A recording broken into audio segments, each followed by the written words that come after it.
Before I died, I was the apple of everyone's eye. After I was gone, I became their unforgettable first love. So, when my childhood friend collected 666 custom figurines that were an 80% match for me, I kicked open the door to her CEO office. "Chloe Sterling, your daddy's here to see you." The male assistant beside her couldn't help but sneer. "Sir, are you so desperate to get our CEO's attention that you'd follow her to the office? And who are you to her, exactly?" Chloe turned her head away in annoyance, but her eyes flew wide the moment she saw me. Seeing her reaction, I smirked. I'm the fiancé she'd move heaven and earth for.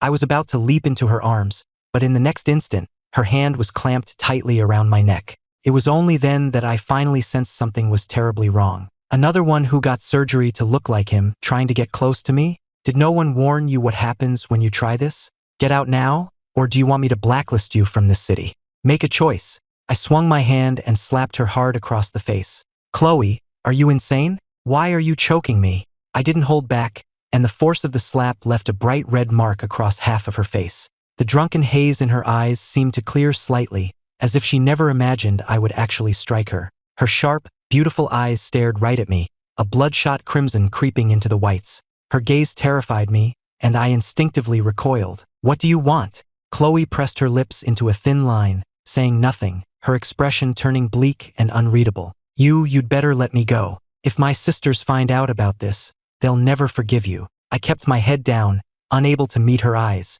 I already agreed to call off the engagement. Whatever your reasons are, we're done after this. I won't make things difficult for you, so please stop harassing me. I thought for a moment and added, this was an arranged marriage set up by our families anyway.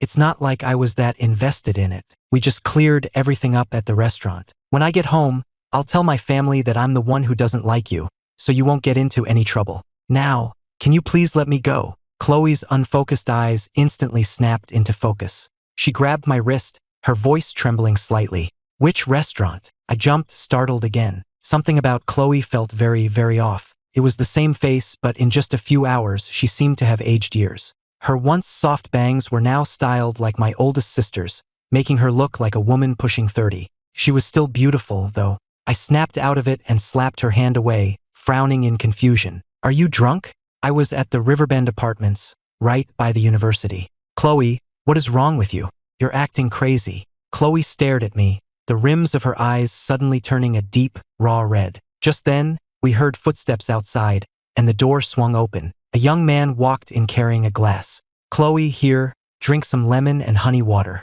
It'll help. I glanced over at him, a strange feeling of familiarity washing over me as I looked at his face and the way he carried himself. Hearing him call her by her first name so casually, a suspicion formed in my mind. Was this new guy the reason Chloe wanted to call off our engagement? If this had been a real relationship, I'd have been furious. But my engagement to Chloe was purely a business arrangement between our families. People said we were childhood sweethearts, but we barely knew each other. So I just shot Chloe an awkward glance. I'm going to head out. You should probably be more discreet in the future. With that, I gave the guy a slight nod and walked out of the office. Behind me, Chloe's eyes were fixed on my back, the veins on her hands standing out in sharp relief. How could it be?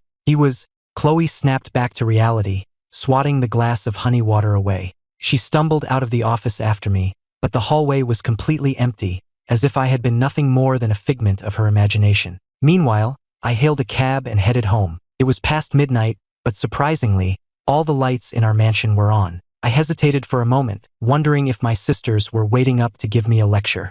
Ever since our parents died, my sisters have been fiercely protective of me. Me not being home by midnight was, in their eyes, a catastrophe. I was still trying to figure out my excuse as I went to unlock the door, only to find that our old lock had been replaced with a high-tech fingerprint scanner.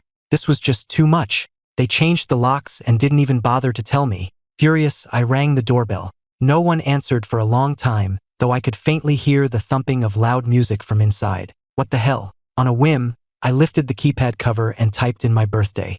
With a soft click, the door swung open. The scene in the living room left me completely speechless. My second sister, Haley, was wearing a loud, flashy blouse, her midriff exposed, with a ridiculously handsome man draped in her arms. The living room was filled with people drinking, while Haley lounged carelessly on the sofa. So, Chloe Sterling wants to invest in that new period drama, right? Fine. I'll greenlight a competing project. and anyone who decides to work on her set can consider our friendship over." The man in her lap purred, "Director Carter, what exactly is the history between you and Miss Sterling?" "History?" Haley let out a cold laugh. "It ends when one of us is dead." I was sure my sister had lost her mind. If our oldest sister, Victoria, found out about this, she would absolutely tear Haley a new one. "Haley!" I tried to push my way through the crowd, but the music was so loud she was practically deaf to the world, completely oblivious to my return. I lost my patience, grabbed a stray slipper off the floor, and chucked it right at her head. "Sis!" The living room fell instantly silent. Haley stared at the slipper that had landed in her lap, then slowly lifted her head. When the crowd saw the cold, hard expression on her beautiful face, they held their breath and instinctively turned to look at me. Who was this kid? Some newcomer to the industry? He was undeniably handsome and had a certain charm, but where did he get the nerve to throw a slipper at Haley Carter and have the audacity to call her sis? Everyone knew that calling Haley sis was a forbidden word.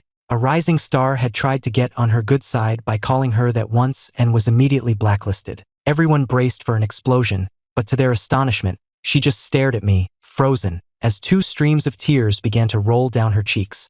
"Ethan?" I didn't register her strange reaction, just assuming she was drunk and acting out. I stormed over and grabbed her by the ear. "Haley Carter, you are in so much trouble, and crying won't help you one bit. You know you have a sensitive stomach, yet you're drinking this much? Are you trying to kill yourself? Just because Victoria is out of the country on business, you think you can do whatever you want?" Ignoring the shocked faces around us, I snatched the wine glass from her hand and tossed it into the trash. "I'm going to the kitchen to make you something to sober you up. In the meantime, tell your friends to leave." Before I could finish, Haley suddenly threw her arms around me, hugging me tightly and sobbing uncontrollably. "Ethan, it's really you, Ethan. Oh my God, my sweet boy, you're back. Heaven must have heard my prayers. They really brought my brother back to me." The guests were mostly from the entertainment industry, including several major players who were on good terms with Haley. In all the years they'd known her, she had always been the wild, carefree socialite. When had any of them ever seen her so completely and utterly broken? She called him her brother. Could this possibly be the brother who died 10 years ago? Listening to Haley's heart-wrenching sobs, a chill ran down everyone's spine. I awkwardly held my sister, my shirt getting soaked with her tears. This was all wrong. I just went out to call off an engagement. Why was Haley acting like I'd come back from the dead? Seeing her cry so miserably, I lost the heart to scold her. I gently patted her on the back. Okay, don't cry. From now on, if I'm going to be late, I'll call you to come get me. See? Everything's fine." I looked down at her and noticed something else was off. When I left this morning, Haley had her usual jet black hair. Now it was a light brown, and I could even see strands of gray. "Sis, how did your hair change so much in one day?" I ran my fingers through her messy locks. It didn't feel like a wig. Haley suddenly realized something was terribly wrong. Ethan had died in a car crash 10 years ago, yet the person in her arms was undeniably her precious little brother, and he was even wearing the same suit he'd had on the day of the accident. She had it custom-made for him in Paris, with his name embroidered on the cuffs. She could never mistake it. The realization hit her like a physical blow, and as she looked at my confused face, her mind reeled. She kicked all her party guests out of the house. Then, treating me like I was made of glass, she pulled me close and examined me from head to toe, speechless for a long time. Finally, she spoke, her voice stiff. "You were in a car accident 10 years ago. Me, Victoria, Ashley, and Riley, we searched with rescue teams for 6 months. All they ever found was your car. Where have you been all these years? Why didn't you come home?" We. Her voice broke, and tears started streaming down her face again. This tall, imposing woman just collapsed onto the floor, sobbing. "I wish it had been me instead of you. You have no idea what these last 10 years have been like for me, for any of us." 10 years? Her words stunned me. It was only then that I remembered the car crash. So what did that make me now? Someone who had come back from the dead? We just stared at each other, completely bewildered. Haley scratched her head, then pulled me into another hug, grinning like an idiot. "It doesn't matter. All that matters is that our Ethan is back. Nothing else is important. It's all Chloe Sterling's fault. If it weren't for that woman, you never would have crashed. And after you were gone, she found some guy who looks a little like you to parade around. Who does she think she's fooling? I'm going to destroy her and make her pay for what she did to you." Although Victoria told me to leave her new boy toy, Julian Vance, alone. She even bought him some expensive necklace at an auction. Can you believe it? Choosing some pretty face over her own brother. Suddenly, I remembered the plot of an audiobook I was listening to on the radio right before the crash. An unbelievable thought crossed my mind. In the 10 years I've been gone, have my sisters actually become supervillains? I grabbed Haley's wrist. Sis, you need to tell me everything that's happened over the last 10 years. All traces of sleepiness vanished from her face, and she began to tell me the whole story. I listened for half the night and I finally got the picture. After my death, my 4 sisters became convinced that I crashed because I was heartbroken and distracted after Chloe broke off our engagement. They began a relentless campaign against the Sterling family and their company. The Sterlings were having financial trouble at the time, and with Victoria's ruthless tactics, it wasn't long before their company went completely bankrupt. But Chloe was resilient. Within 2 short years, she had rebuilt her empire from scratch. That's when the real war between my sisters and her began, and they've been at each other's throats ever since. If things kept going this way, the events from that audiobook might actually happen. And Chloe, she had turned down countless marriage proposals over the years. The only man she kept close was that underclassman who stuck by her when she lost everything, the Julian Vance guy Haley mentioned, the one who supposedly looks a little like me.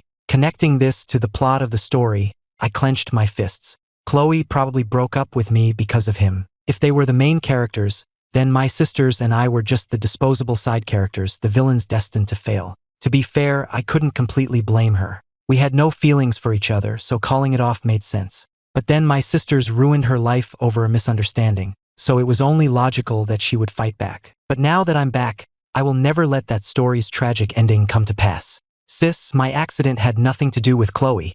I was just distracted, that's all. Besides, I never even liked her, so who cares if she broke it off? I told her firmly, you all need to stop going after her. Our families were friends for generations. Just let it go. Haley looked completely baffled. You don't like her? I always thought, then why were you always going over to her house in high school? I was on the physics team, remember? She beat me by 5 points in our first competition. Obviously, I had to go over there and see how she did it. I had to laugh. I seriously don't like her. Besides, she's like a 30-year-old woman now, right? Who would want to marry her? Haley, also a 30-year-old woman, looked slightly offended, but then she remembered I was still 19 and had to admit I had a point. Exactly. Our Ethan can have anyone he wants. Why would he settle for Chloe Sterling? I need to get Victoria, Ashley, and Riley back here right away. We have to throw a massive party and announce to the world that our prince has returned. Ethan, you go on up to bed. We've kept your room exactly as you left it. Someone cleans it every day. Tomorrow, I'll take you out and we'll have some real fun. Haley pushed me towards my room. After a shower, I lay in bed, still finding it all hard to process. But it didn't matter. I was back now, and none of those terrible things from the story had happened yet. As for Chloe, she could be the star of her own drama. I would live my own life and we would stay out of each other's way. With that thought, I closed my eyes and drifted off to sleep. But in another mansion in the same Greenwich neighborhood, a light was still on. In a third-floor study, Chloe Sterling stared at the darkened Carter estate in the distance. She parted her lips, her voice low. What did you find? Her assistant answered, his voice filled with trepidation. Ma'am, we've reviewed the security footage. The gentleman, he seems to have appeared in your office out of thin air. There's no footage of him in the hallway at all. Our people followed him to the Carter estate, and he hasn't come out since. We've heard that when Haley Carter saw him, she broke down crying and called him her brother. Chloe rubbed her fingertips together, biting her lip so hard she drew blood. After a long silence, she finally spoke, her voice barely a whisper. Leave me. Her assistant bowed his head and quietly left the room. Chloe pulled open a drawer and took out a yellowed, curling class photograph. In the front row, a boy with a radiant smile was making a peace sign for the camera. And there she was, in the very back row, her gaze fixed solely on him. She had deliberately damaged the photo so that all the other faces were blurred, leaving only the two of them in focus. It was the only picture they had ever taken together. Chloe closed her eyes, placed the photo back in the drawer, and whispered to the empty room, "Are you really back?" The next morning, Haley woke me up bright and early. She stood over me, beaming like an excited puppy. "Ethan, time for breakfast." She leaned in and pinched my cheek. I was so scared last night was just a dream. I yawned and dragged myself out of bed. Downstairs, I saw our housekeeper bringing in a glass of milk and holding a flyer for equestrian lessons. Suddenly, I remembered. "Haley, where's Cherry Blossom?" Haley paused. "Huh? You mean your pony?" She should be at the stables, I think. I frowned. You think? Our parents gave her to me. They picked her out themselves for my 13th birthday, not long before their plane crashed. Cherry Blossom was the last gift they ever gave me. Haley looked guilty and quickly tried to placate me. We'll go see her right now, I promise. After your accident, the four of us were out of our minds. We couldn't think about anything, let alone a pony. She handed me the milk. Now eat your breakfast, you little tyrant. I promise Cherry Blossom is perfectly fine. If anything's wrong with her, you have my head. That finally reassured me. After breakfast, I hopped into her flashy red Ferrari. I never expected that when we pulled up to the stables, the first thing I'd see would be a Maybach with a vanity plate parked out front. A woman in a sleek black dress stepped out. Her features were sharp. She carried herself with an air of wealth and power, and a large sapphire ring on her finger glinted in the sun. She was breathtakingly beautiful. Haley's expression soured. Damn it, what is Chloe Sterling doing here? Who wears something that expensive to go riding? She's insane. I looked her over and couldn't help but think she looked like a villain from a movie, elegant but dangerous. She used to wear simple white shirts, and she looked so fresh and clean, just a little cold. Now, she had ruthless businesswoman written all over her. Then again, I remembered I used to have a thing for that type in high school. I even talked about it with my friends. Chloe had been nearby at the time, and I remember her looking completely disgusted by our conversation. And now, here she was, the perfect embodiment of that style. Luckily, she didn't seem to notice us. Haley scoffed. She's always been that pretentious, ever since we were kids. Some things never change. I had to agree. I didn't think much of it. Once Chloe was inside, I pulled Haley into the stables. To my horror, when I asked a staff member, I learned that because she hadn't been cared for in so long, Cherry Blossom had been put up for sale. Haley looked even more guilty. Don't worry, it's fine. I'll buy her back for you, I promise. She turned to the employee. Who bought her?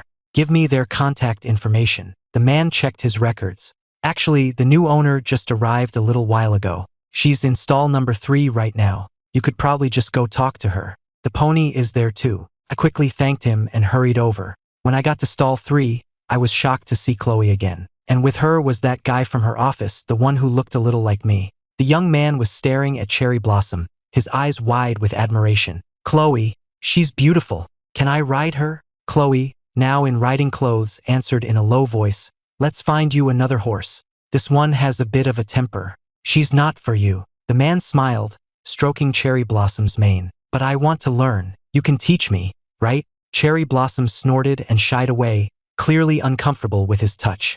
I clenched my fists. Had she really bought my pony? She steals my horse, complains about her temper, and now she's going to get a different one for her new boyfriend to ride? This was unbelievable. I pushed open the stall door and walked up to them. Miss Sterling, could I have a word with you? Julian Vance looked at me, his expression a mixture of surprise and something else I couldn't quite read. Chloe turned, her brow furrowing slightly when she saw me. Her gaze then shifted to Haley, who was right behind me. Haley, who is this? Haley stepped in front of me protectively. She looked like she was about to say something sarcastic, but then she remembered what I'd told her about the accident and forced herself to speak civilly.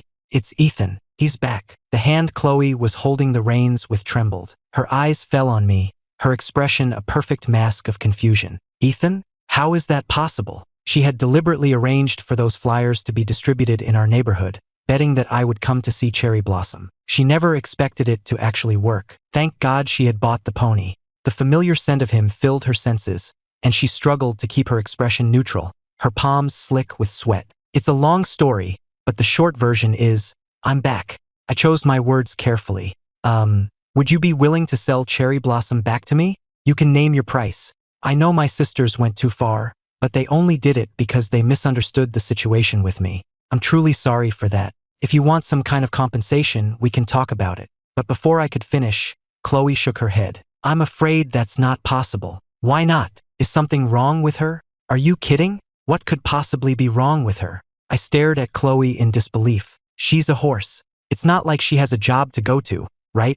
To my utter astonishment, Chloe actually nodded. You're right, she does have a job. Sterling Pictures is producing a new fantasy series, and she's been cast in a major role. Filming is about to begin, which is why I'm here to pick her up. It would be impossible to find a replacement on such short notice. She stroked Cherry Blossom's neck, her voice flat. So, I'm sorry, but I can't sell her back to you. You're welcome to visit her on set, though. Haley opened her mouth to argue but found she had nothing to say. She couldn't necessarily outbid Chloe, and as for pulling strings, the two of them were practically mortal enemies.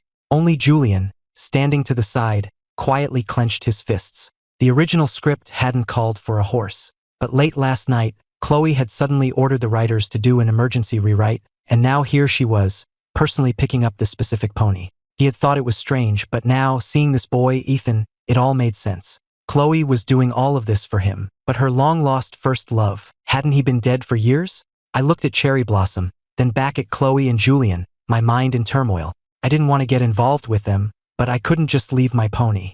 After a long pause, I asked, "Can I at least spend a little time with her before she goes?" I looked at Chloe, my voice soft, my eyes wide and pleading. The sight of me made her heart skip a beat. Chloe had always believed that at 30, she had enough self-control not to act like a flustered teenager around Ethan, but she had sorely underestimated his effect on her. He was the secret she had never dared to confess, the dream she had lost before it could even begin. When she heard he had driven off a bridge, she had wanted to die with him. She never would have broken their engagement if her family hadn't gone bankrupt. She couldn't bear the thought of dragging him down with her. But of all the days for the accident to happen, it had to be that one. For 10 years, she had been haunted by the thought that if she hadn't broken up with him that day, she would have driven him home like she always did, and he might never have crashed. Now, seeing him again, hearing his voice, smelling his familiar scent, she wanted nothing more than to pull him into her arms and never let go. Her hand on the reins was slick with sweat. She suppressed the wild beating of her heart, reluctantly tore her eyes away from me and said calmly, "The transport vehicle will be here in about an hour. Please, feel free, Mr. Carter." My eyes lit up, and a genuine smile spread across my face. "Thank you, Ms. Sterling." I ran over to Cherry Blossom and took her reins. As I passed Julian, I couldn't help but notice the strange way he was looking at me. But then I figured, if some guy showed up and started talking to my girlfriend in the middle of a date, I'd probably be a little annoyed too. I hesitated, then decided to explain. "Hey, sorry, I didn't mean to interrupt your date. Chloe and I go way back, our families are friends, but we're not actually that close. It was just a coincidence that she ended up buying my old pony. You two have fun. I'll just take Cherry Blossom to another part of the stables for a bit, and I'll bring her right back." Julian seemed a little surprised but managed a polite smile. "Oh, I see." But then Chloe suddenly cut in. "Ex-fiancée, actually." Julian's face paled, and he stared at me in disbelief. I looked like I wasn't even 20. Could I really be Chloe's long-dead fiancé, her famous lost love? I practically exploded. Ex-fiancé. I stammered. We already called it off. What was Chloe thinking, bringing this up in front of her new boyfriend? Chloe's eyes glinted, but her expression remained perfectly composed. "It's not a secret. A lot of people know about our history, don't they?" Something felt very wrong, but I couldn't figure out what it was. I just forced a smile, lowered my head, and started to lead Cherry Blossom away. But a stable hand stopped me. "Sorry, Mr. Carter, but the other riding areas are all booked at the moment." What a coincidence. The situation was getting more awkward by the second. I was just about to suggest I come back another day when Chloe let go of the reins. "You can have her for now. I was only here to arrange her transport anyway." She walked towards the lounge, her expression as cool and detached as ever, but inside, she was gritting her teeth in frustration. How dare he say they weren't close? Was she someone to be ashamed of? They had been engaged. She had been about to marry him, but then, remembering everything that had happened, Chloe's confidence faltered. He must hate her now. If she made one wrong move, she might lose the chance to even be in the same room as him. It was maddening. He was right here, and she was too afraid to go near him. Chloe took a deep breath, schooling her features back into a mask of calm indifference. It was okay. He was back. She would see him again. That was all that mattered. She just had to be patient. She couldn't rush things. And she had to be extra careful around those Carter sisters. She sat down on a sofa in the lounge, acting nonchalant, but her eyes never left me. She was so focused that she didn't notice the cold, calculating look that flashed in Julian's eyes. An hour later, the transport vehicle arrived. I watched as Chloe and Julian walked back towards me, side by side. Reluctantly, I let go of Cherry Blossom's reins. "Thank you, Ms. Sterling. We'll be going now." Chloe gave a curt nod, said nothing more, and got into her car.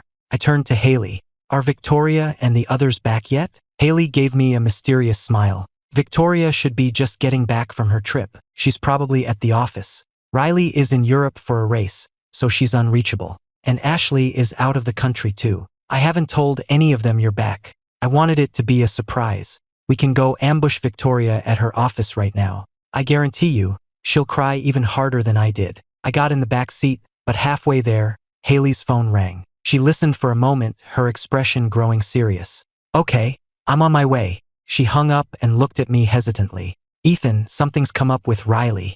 I have to go. Can you get to Victoria's office on your own? What's wrong with Riley? I asked, concerned. It's nothing major, Haley said vaguely. I can handle it. You go on ahead. I had no choice but to get out of the car and head to the company myself. I explained who I was at the front desk, but was told Victoria was still in a meeting. With no other option, I headed to the lounge to wait. As I passed the break room, I overheard a sarcastic voice. Kevin, don't tell me you haven't heard. The CEO booked out the entire Oceanfront Grand tonight. She's even got a fireworks display planned. She's going to propose to Mr. Vance. All that time you spent sucking up to her, hoping to secure your position. Now that your dream of marrying into the family is officially dead, when are you planning on packing your bags and getting out? Kevin? The name sounded strangely familiar. I peeked my head around the corner and saw a man in a sharp suit standing by the coffee machine. The hand holding his mug was trembling slightly. An assistant type was jabbing a finger at the man's chest, his voice dripping with scorn. Some people should really take a look in the mirror, deluding yourself into thinking you could ever be with the CEO. Are you even worthy? Kevin stood tall, not saying a word, and turned to walk away. The other man deliberately bumped into him, sending scalding coffee all over his shirt and scalding the back of his hand. Kevin finally snapped, slapping the man across the face. Whether I'm worthy or not is none of your business. And who the hell cares about Victoria Carter anyway? My eyes went wide. This was my brother-in-law? The assistant, stunned that Kevin had actually hit him, just stood there holding his face. The commotion drew a crowd, and soon someone was asking what had happened. The assistant quickly recovered and put on a pitiful act. Assistant Hayes, I just made a casual comment about the CEO's proposal. Why did you have to get so violent and attack me? Kevin didn't bother to explain. He just looked at the man coldly. Then call the police. He had no time to waste on this. Covering his scalded hand, he turned to leave, only to run straight into someone. It was a woman in a severe black dress, her beautiful face cold and serious, her tie perfectly knotted. Seeing Kevin's disheveled state, her brow furrowed in annoyance. What have you done now? The onlookers quickly filled her in on what had happened. The instigator looked at Victoria with tears in his eyes, playing the victim for all he was worth. Victoria's expression grew even darker. Kevin, is this office a place for you to throw tantrums and bully your colleagues? Kevin just laughed coldly. If that's what you want to believe, there's nothing I can do. After 3 years of marriage, he was sick and tired of Victoria's coldness and selfishness. All her patience was reserved for that little celebrity, Julian Vance. She never listened to a word Kevin said, so there was no point in explaining. Victoria clenched her fists. Assistant Hayes, are you intentionally trying to defy me? The tension between them was thick, and the man who had started it all had a triumphant glint in his eye. His name was Leo, and he was a huge Julian Vance fan. He had been shipping Julian and Victoria for ages. He couldn't stand Kevin, this clingy, manipulative man who was always hanging around the CEO. He wasn't going to miss a chance to cause trouble for him. Ideally, he'd get him fired so he'd never have to see his face again. But then, a clear voice cut through the tension from outside the break room. You started it and now you're playing the victim? Have you no shame? All eyes turned towards the source of the voice. When Kevin saw me, he froze. Why did this kid look so familiar? He looked a little like his brother-in-law who had died years ago. But that was impossible. When Ethan died, Victoria had been devastated. Kevin had stayed by her side, comforting her, helping her run the company. The police had searched the ocean for over a month, reviewed every frame of security footage from the coastline. There was no chance Ethan could have survived. He knew how much his wife had loved her brother. So at first, when Victoria was so kind to Julian Vance, who bore a slight resemblance to Ethan, he told himself she was just trying to fill a void. But as she continued to favor Julian time and time again, he finally understood his place. Victoria didn't see him as a husband. He was just a convenient, compliant partner who had been there when she needed someone. Leo, however, just scowled at me, muttering under his breath about my meddling. And who are you? You don't look like you work here. You can't just show up and accuse me of bullying. What proof do you have? He sized me up, a look of feigned innocence on his face, while his mind raced to figure out who I was. Was I some kid trying to get the CEO's attention, or a friend of Kevin's?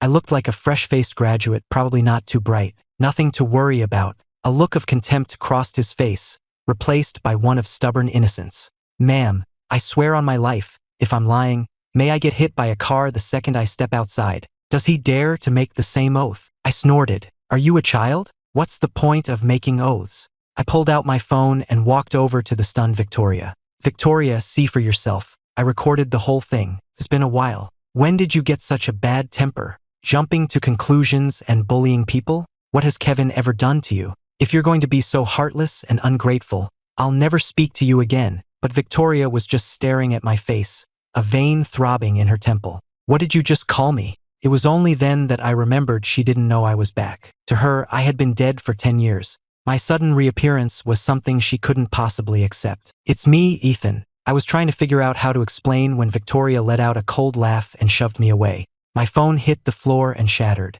The force of the push sent me stumbling back, and I almost fell. Kevin quickly caught me, his eyes filled with concern. Are you okay? Seeing the icy look in Victoria's eyes, he frowned and pulled me behind him. Ms. Carter, don't you think he looks exactly like Ethan? Shut up. Victoria suddenly kicked the coffee machine, sending it and a rack of glass mugs crashing to the floor. Shards of glass flew everywhere. Her face was contorted with rage, and she looked at Kevin as if she wanted to kill him. You think because I let you get close, you can take advantage of me? So you found some cheap look-alike to impersonate my brother? Kevin, how dare you? A shard of glass sliced my calf. Seeing the murderous look in Victoria's eyes, I froze, and tears started to stream down my face against my will. Victoria didn't recognize me. She had always been the one who doted on me the most. Haley and even Chloe hadn't doubted me, so how could she? I choked back a sob. Victoria, it's really me, Ethan. If you don't believe me, we can do a DNA test. Get out. Victoria shoved me to the ground. She turned to Kevin, her voice terrifyingly cold. Get him out of my sight. Now, if I ever see him again, I will personally destroy that face of his. I'll make him wish he were dead. There is only one Ethan, and no one can ever replace him. Kevin helped me out of the building, his eyes fixed on me the entire time. The resemblance to his late brother-in-law was so uncanny it was disorienting, making him feel like he'd stepped back in time. Kevin, don't worry, I said, my voice thick with sorrow. I'll make this right for you. Hearing me call him by his first name with such familiarity, Kevin felt a strange certainty that I really was his brother-in-law. Before he could say anything, I collapsed onto the sidewalk and started to cry. Ever since I'd come back, it had been one thing after another, without a moment's rest. There was a 10-year gap in my life, and there was so much I didn't understand. And now, to be thrown out so cruelly by my own sister, I had been coddled and spoiled my whole life. How was I supposed to handle this? Hearing me sob, Kevin stood there awkwardly, not knowing what to do. Finally, he said, Don't be upset. Your sister, she's just very stubborn. His eyes were filled with sympathy as he gently patted my back. I looked up, my eyes swollen and red. Kevin, how could she do that? She used to love me more than anyone. Kevin gave a bitter smile. She only has eyes for Julian Vance now. She doesn't care about me, her husband, so why would she care about a brother who's come back from the dead? I stood up and dialed Haley's number. Haley, Victoria is proposing tonight. Haley sounded confused on the other end of the line. Proposing? To who? She and Kevin have been married for years. What's with the sudden romance? I laughed coldly. She's not proposing to Kevin. It's to another man. Haley understood immediately. Ethan, don't do anything rash. I'm serious. I'll call Victoria right now. Ignoring her pleas, I wiped away my tears, my expression hardening into cold resolve. No, I couldn't let her treat Kevin this way. Kevin stared at me, a flicker of hope in his eyes. Meanwhile, Haley stood in a hospital hallway, gripping her phone so tightly her knuckles were white. The second the call connected, she exploded. Victoria Carter, have you lost your goddamn mind? Victoria held the phone away from her ear, her voice tight with annoyance. I'm busy. Get to the point. Busy? Busy planning your proposal to that little celebrity of yours. Haley sneered. Do you have any idea who you just threw out of your office? Oh, not this again, Victoria said, her voice dripping with sarcasm. You actually fell for that imposter Kevin hired? Haley slammed her fist against the wall. That was Ethan, the real Ethan, the brother you've spent the last 10 years searching for. There was a moment of silence on the other end of the line, then Victoria's voice turned ice cold. We searched for 6 months. All they found was his car. If you ever joke about this again, I will have you committed to the family's private psychiatric hospital. Do I sound like I'm joking? Haley's voice was dangerously quiet. Where is he now? Victoria seemed to sense something was wrong. What? So you can throw him out again? Haley laughed coldly.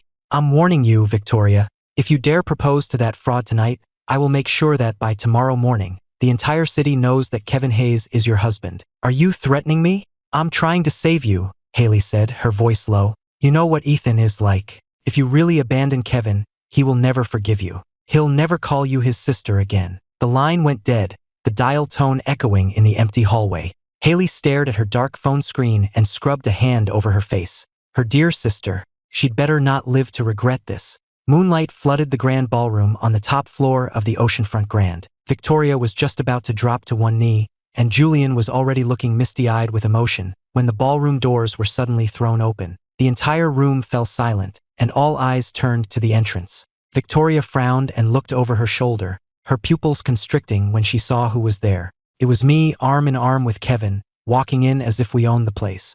Ms. Carter, I hear congratulations are in order? I said, a small smile on my lips but my eyes cold as ice. We came to celebrate with you.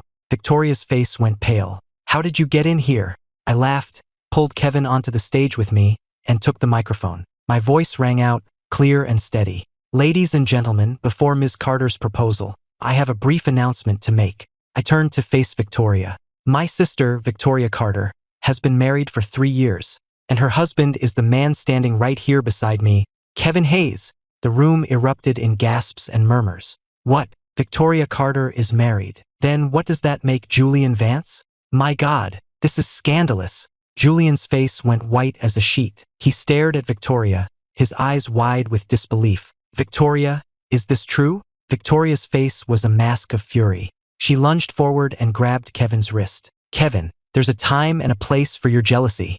I stepped between them, meeting her gaze without flinching. What's the matter, Miss Carter? Ashamed to admit what you've done. Enraged, Victoria raised her hand to slap me. A sharp crack echoed through the ballroom, but it wasn't my face that was hit, it was hers. I lowered my hand, my eyes cold. That was for Kevin. The room was utterly silent. Victoria stood frozen, her cheek burning. But what shocked her even more was my expression, my tone of voice, even the way I had struck her. It was all exactly like the Ethan she remembered. The image of the boy from her memories and the young man standing before her merged into one. Her lips trembled. You're really Ethan? I laughed coldly. You're only figuring that out now? Victoria, you are a real disappointment. With that, I ignored the stunned Victoria, took Kevin's arm, and walked out of the ballroom. Victoria abandoned Julian and ran after us, reaching out a hesitant hand towards me, her voice hoarse. I'm sorry. I was wrong. What's this? I raised an eyebrow. Are you going to call security on me again? Victoria looked lost. I was just so angry. I didn't even really look at you. This all feels like a dream. It's so good to have you back. For 10 years, I never thought I'd see you again. I pulled my hand away, my expression cold. I'm not the one you should be apologizing to. He is. Victoria stiffened and turned to look at Kevin, who was standing nearby. His expression was calm, and he didn't even look at her. A wave of panic washed over Victoria, and she reached for him. The proposal, it wasn't real. It was just, he looks a little like Ethan. I was horrible to you today. Can you forgive me? Kevin took a step back. Ms. Carter, I've already signed the divorce papers. My lawyer will be in touch with you tomorrow. Victoria's face fell. I'm not signing them. Kevin just smiled. It's not up to you anymore. Since you and Mr. Vance are so in love, I won't stand in your way. I have no desire to be the third wheel in your relationship. With that, he turned and walked away. Wow, Kevin was so cool. I watched him go, my eyes shining with admiration. Then I turned and saw my useless sister just standing there, not even trying to go after him. Victoria, if you ever want me to call you my sister again, you will go after him and bring him back. Otherwise, as far as I'm concerned, we're done. The next day, Julian Vance sat in his dressing room, his fingers gripping his phone so tightly the screen threatened to crack. The trending topics on Twitter were like daggers in his eyes. Victoria Carter's secret marriage exposed Julian Vance, the other man. Julian, you're getting destroyed online. What did Miss Carter say? His agent asked, wringing his hands. Julian bit his lip, his nails digging into the back of his phone case. He called Victoria, his voice instantly thick with fake tears. Victoria, what am I going to do about all these things people are saying online? My career is just taking off, And now this, he could hear the rustling of papers on the other end of the line. Victoria's voice was chillingly calm. I'll handle it. A flicker of hope appeared in Julian's eyes, and he softened his tone. Could you maybe release a statement? Say that you and Kevin were already divorced. No. Victoria's voice dropped several degrees. This conversation is over. But my endorsement deals. No buts. He heard the sharp sound of a pen being slammed down on a desk. I'll have the hashtags removed from Twitter. You're on your own for the rest. The line went dead. The pitiful expression on Julian's face vanished, replaced by a look of pure hatred. Who was that boy? His appearance had somehow bewitched both Chloe Sterling and Victoria Carter. In contrast to Julian's rage, I was lounging on the sofa at home, a smirk on my face as I watched the negative hashtags about him disappear from Twitter one by one. Victoria still had a soft spot for him, it seemed. I swirled the juice in my glass. Haley came over with a plate of fruit and popped a piece of mango into my mouth. Of course she took them down. After what you said, she wouldn't dare openly help that pretty boy. I mumbled around the piece of mango. I never said she couldn't help him. I just said that if she publicly denied her marriage to Kevin, I would disown her. Haley laughed and pinched my cheek. You're a little terror, you know that? I swatted her hand away. By the way, Haley, what's Chloe Sterling been up to? Haley's expression immediately darkened. Why are you asking about her? That woman broke your heart. She's not worth your time. That was ages ago. And like I told you, I don't even like her, I said with a frustrated sigh. So what's the big deal? Haley just snorted. It's her loss. I didn't respond, just stirred my drink with my straw. I couldn't help but think about the tragic fates of my sisters in that audiobook, and how Chloe was at the center of it all. The problem started with her, so maybe the solution did too. Perhaps I should go talk to her. But then again, she had my pony. I didn't even have a good excuse to see her. But if Cherry Blossom wasn't at the stables, she must be on set. I just have to go there. Hey, where's the set for Chloe's show? I want to go see Cherry Blossom. I couldn't tell Haley I was actually hoping to run into Chloe. The two of them were like oil and water. I didn't want to start another fight. I'll ask around. I can't go with you, though. Something just came up. Haley glanced at a message on her phone, grabbed her jacket, and headed out the door. Haley had been acting strange lately, though I couldn't put my finger on why. But it was better that she wasn't coming. It would make it easier to talk to Chloe. A moment later, my phone buzzed. It was a location pin from Haley. I took a cab to the set, and one of Haley's contacts led me straight to the area where they kept the animals. The moment I saw Cherry Blossom, my face lit up, and I ran over to stroke her soft coat. Sunlight streamed through the skylights, glinting off her glossy coat. Suddenly, I felt a pair of eyes on me. I turned and saw Chloe standing just a few feet away. She was wearing a perfectly tailored black riding habit that accentuated her stunning figure. Her deep-set eyes seemed even more striking in the sunlight. Ms. Sterling, we meet again. I was missing Cherry Blossom, so I decided to drop by. Sorry for not calling first. Chloe's expression flickered, and she swallowed subtly. The set manager had sent her a photo of me with the pony, and she had immediately canceled 3 meetings to rush over. It's fine, she said, her voice steady, though the slight clenching of her jaw betrayed her nerves. I didn't notice, too busy petting Cherry Blossom. Is she adjusting okay to being on set? Is she behaving herself? She's been very good, Chloe's voice softened. I'm sure she's happy to see you. As if on cue, Cherry Blossom nuzzled her head affectionately against my hand. This pony was the only legitimate reason she had to contact me.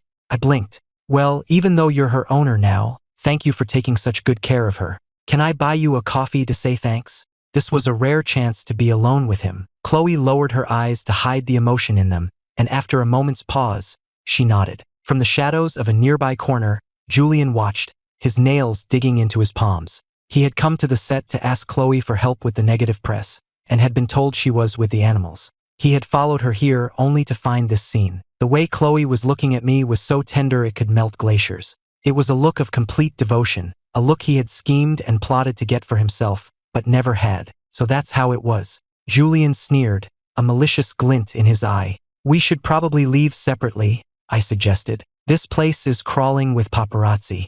I wouldn't want to start any rumors that could hurt your reputation. Chloe seemed to understand, though her expression flickered for just a second. All right, I'll send you the location. Your iMessage number is still the same, right? After I confirmed it was, Chloe left. She didn't notice Julian, who had overheard our plan, slip out after her and get into his own car. I stood outside the coffee shop, tapping my fingers on my phone. The location Chloe had sent was a discreet cafe on the outskirts of the city, quiet and perfect for a private conversation. I pushed open the door, and a small bell chimed, and then I froze. There, at a table by the window, sat Chloe, and across from her was Julian Vance. He was leaning in close, his mouth open as if he were whispering something intimate to her. And Chloe wasn't pushing him away. In fact, she had her head tilted down, as if listening intently. My fists clenched at my sides. What were they doing here together? I took a step back, ready to turn and leave. But just then, Julian seemed to sense my presence and looked up. Our eyes met, and a triumphant smirk spread across his face. Then, he reached out and placed his hand on top of Chloe's. Chloe seemed surprised, but she didn't immediately pull her hand away. My heart seized in my chest, a painful, squeezing sensation. I turned and walked out without a word, not giving Chloe a chance to explain. The second I was out the door, Chloe snatched her hand back. She stood, buttoned her jacket, and without even a glance at Julian, said to her assistant at a nearby table, "Pay the bill and see Mr. Vance home." Julian stared at Chloe's profile, a hint of a smile playing on her lips, and his fingers tightened around his napkin. She hadn't pulled her hand away immediately because she was testing me. The humiliation of it was a bitter pill to swallow, and Julian vowed to make me pay. Chloe ran out after me, but as soon as I saw her, I jumped into the first passing cab I saw. Ignoring the driver's protests, I yelled at him to just go. In the days that followed, Chloe sent me videos of Cherry Blossom every single day, without fail. She filmed them herself early each morning when she went to the set to care for the pony. On the third day, I noticed that Cherry Blossom's feed had been changed. I sat up in bed, paused the video, and looked closer. In the top left corner of the frame, there was a tiny, flashing light. It looked like a hidden camera. I kept watching and saw a boy in a floral shirt and a messenger bag in the corner of the frame, sprinkling something into the pony's feed. A sense of dread washed over me. I threw on some clothes, found our driver, and told him to get me to the set as fast as he could. The drive only took 20 minutes, but by the time I got there, Cherry Blossom was already foaming at the mouth. "Help! Somebody help!" I screamed. Chloe had spared no expense for the pony's care. There were 2 full-time grooms and a veterinarian on set. Hearing my cries, they dropped everything and came running. One of the grooms looked at the feed in shock. "This is the wrong feed. Who put this in here?" The vet was already examining Cherry Blossom, then rushed off to prepare a solution to make her vomit. I watched, my heart pounding with fear and worry.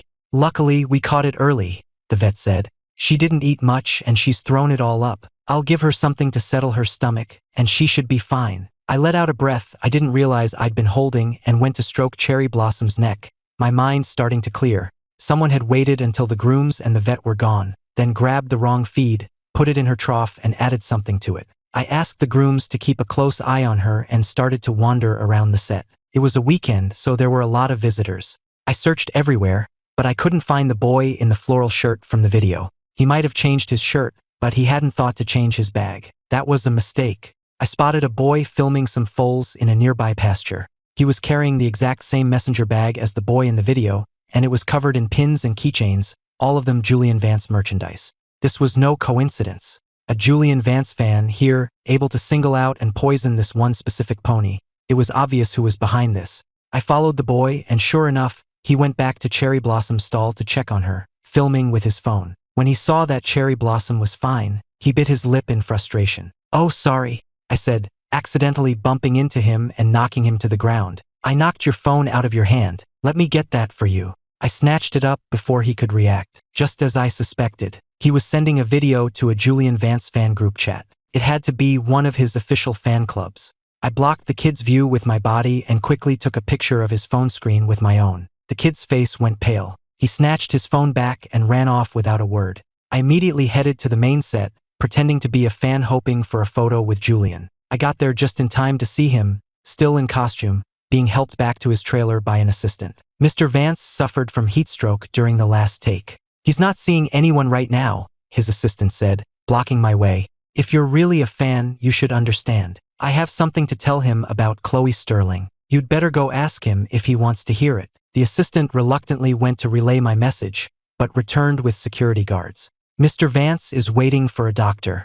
Here's an autographed photo. Now please leave." I was about to be escorted out, autographed photo in hand, when a familiar voice came from behind me. "He's with me. You can go. I'll see him out." I turned and saw Chloe standing there, her tall, slender shadow falling over me. She had a playful, amused look on her face, as if she were enjoying the show. I glanced around. We were starting to cause a scene, and a crowd was gathering. I gritted my teeth and followed Chloe. Chloe led me to an empty dressing room and closed the door behind us. I was a little uncomfortable being alone with her in such a small space.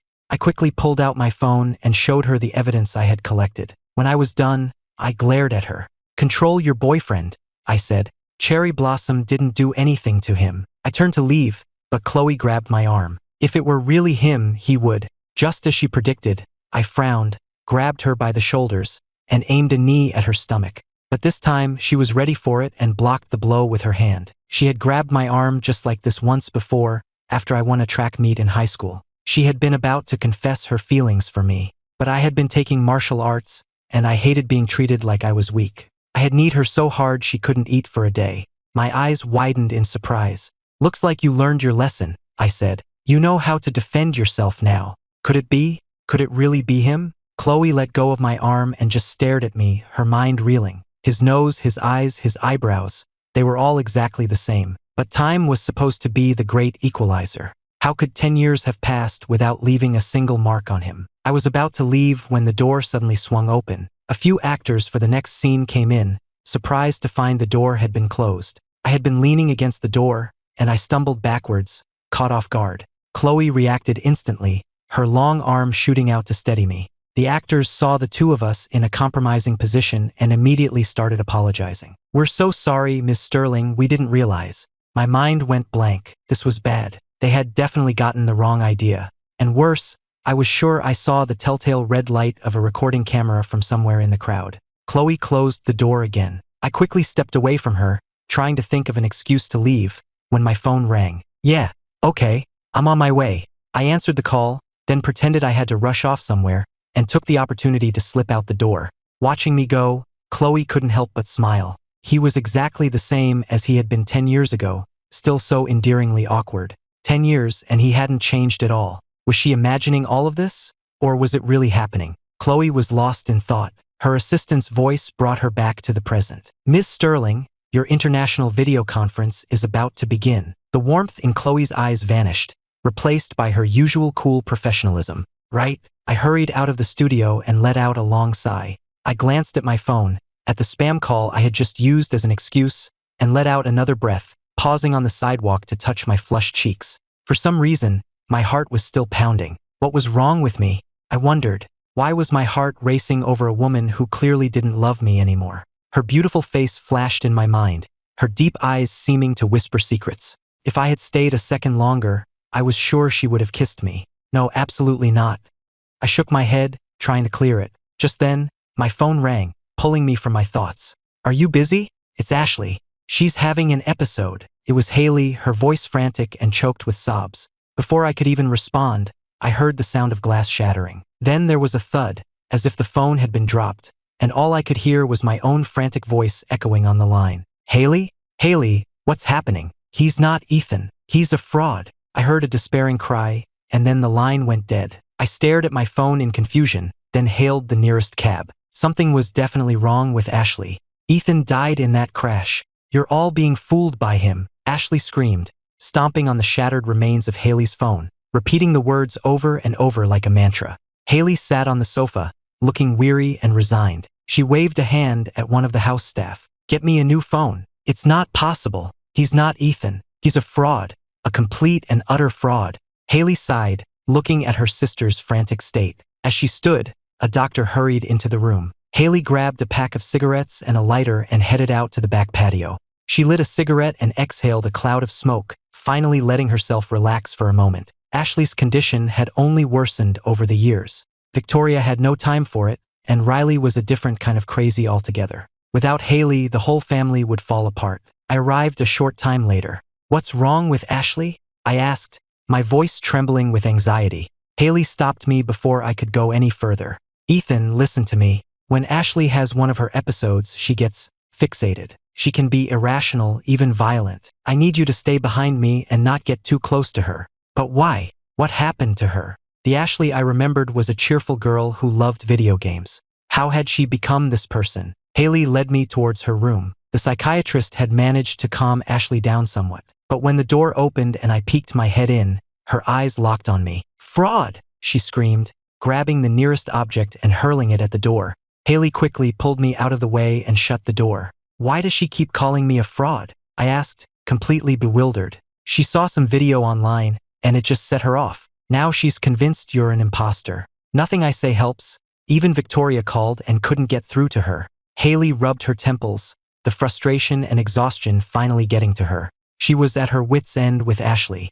Just then, the psychiatrist slipped out of the room, a worried expression on his face. He silently handed Haley a phone. On the screen was a video of the incident in Chloe's dressing room. The video of Ms. Sterling pulling me close, right as the door opened. That's what triggered her. I felt a flush creep up my neck, and my heart started to beat faster. "That video was the trigger," the psychiatrist explained, his worried eyes on me. "Sir, I don't mean to offend, but Ms. Carter's emotional state was already fragile due to Julian Vance's presence in her sister's life. This video seems to have created a negative association. Now, any similar situation could trigger a similar emotional response. So Ashley wasn't crazy, she was just traumatized. She also received a text message from an unknown number, implying that you, sir, are an imposter," the psychiatrist said, handing me the phone Ashley had given him. The messages on the screen were like a curse, each one more insidious than the last. It was no wonder Ashley's fragile emotional state had shattered. But who would do such a thing? Suddenly, the door burst open with a loud crash. Ashley stood there, her eyes a terrifying, bloodshot red, fixed on me. The veins in her neck bulged, and before anyone could react, she lunged, her hands closing around my throat. I stumbled backward under the force of her attack, my back slamming against the wall. My hands felt numb as I feebly tried to pry her fingers from my neck, my voice a hoarse whisper. "Ashley, it's me." Haley and the psychiatrist rushed forward, using all their strength to pull Ashley off me. I collapsed to the floor, coughing and gasping for air, my eyes bloodshot as I stared in shock at the wild-eyed woman who was my sister. No, this wasn't her. Haley managed to get Ashley back into her room and lock the door, then rushed to my side. "Ethan, are you okay?" I took a moment to catch my breath, then coughed. "I'm fine." I said I was fine, but the red marks on my neck throbbed with pain at the slightest touch. Is she often like this?" Haley shook her head, leaning heavily on a nearby table. "No, only when someone mentions you." If that was the case, I thought for a moment, then stood up and walked purposefully towards Ashley's room. "What are you doing?" Haley cried, grabbing my wrist. I looked at her, my expression determined. "I'm the cause of this. Let me be the one to fix it." I placed my hand on top of hers and gave it a gentle pat. It was an old signal between us, from when we were kids. It meant, "I trust you." Haley looked at me, her eyes misty, a lump forming in her throat. She didn't say anything, just nodded. "Your cooperation would be very helpful, sir," the psychiatrist said. "If you could talk to her about your childhood, share some memories, it might help to calm her."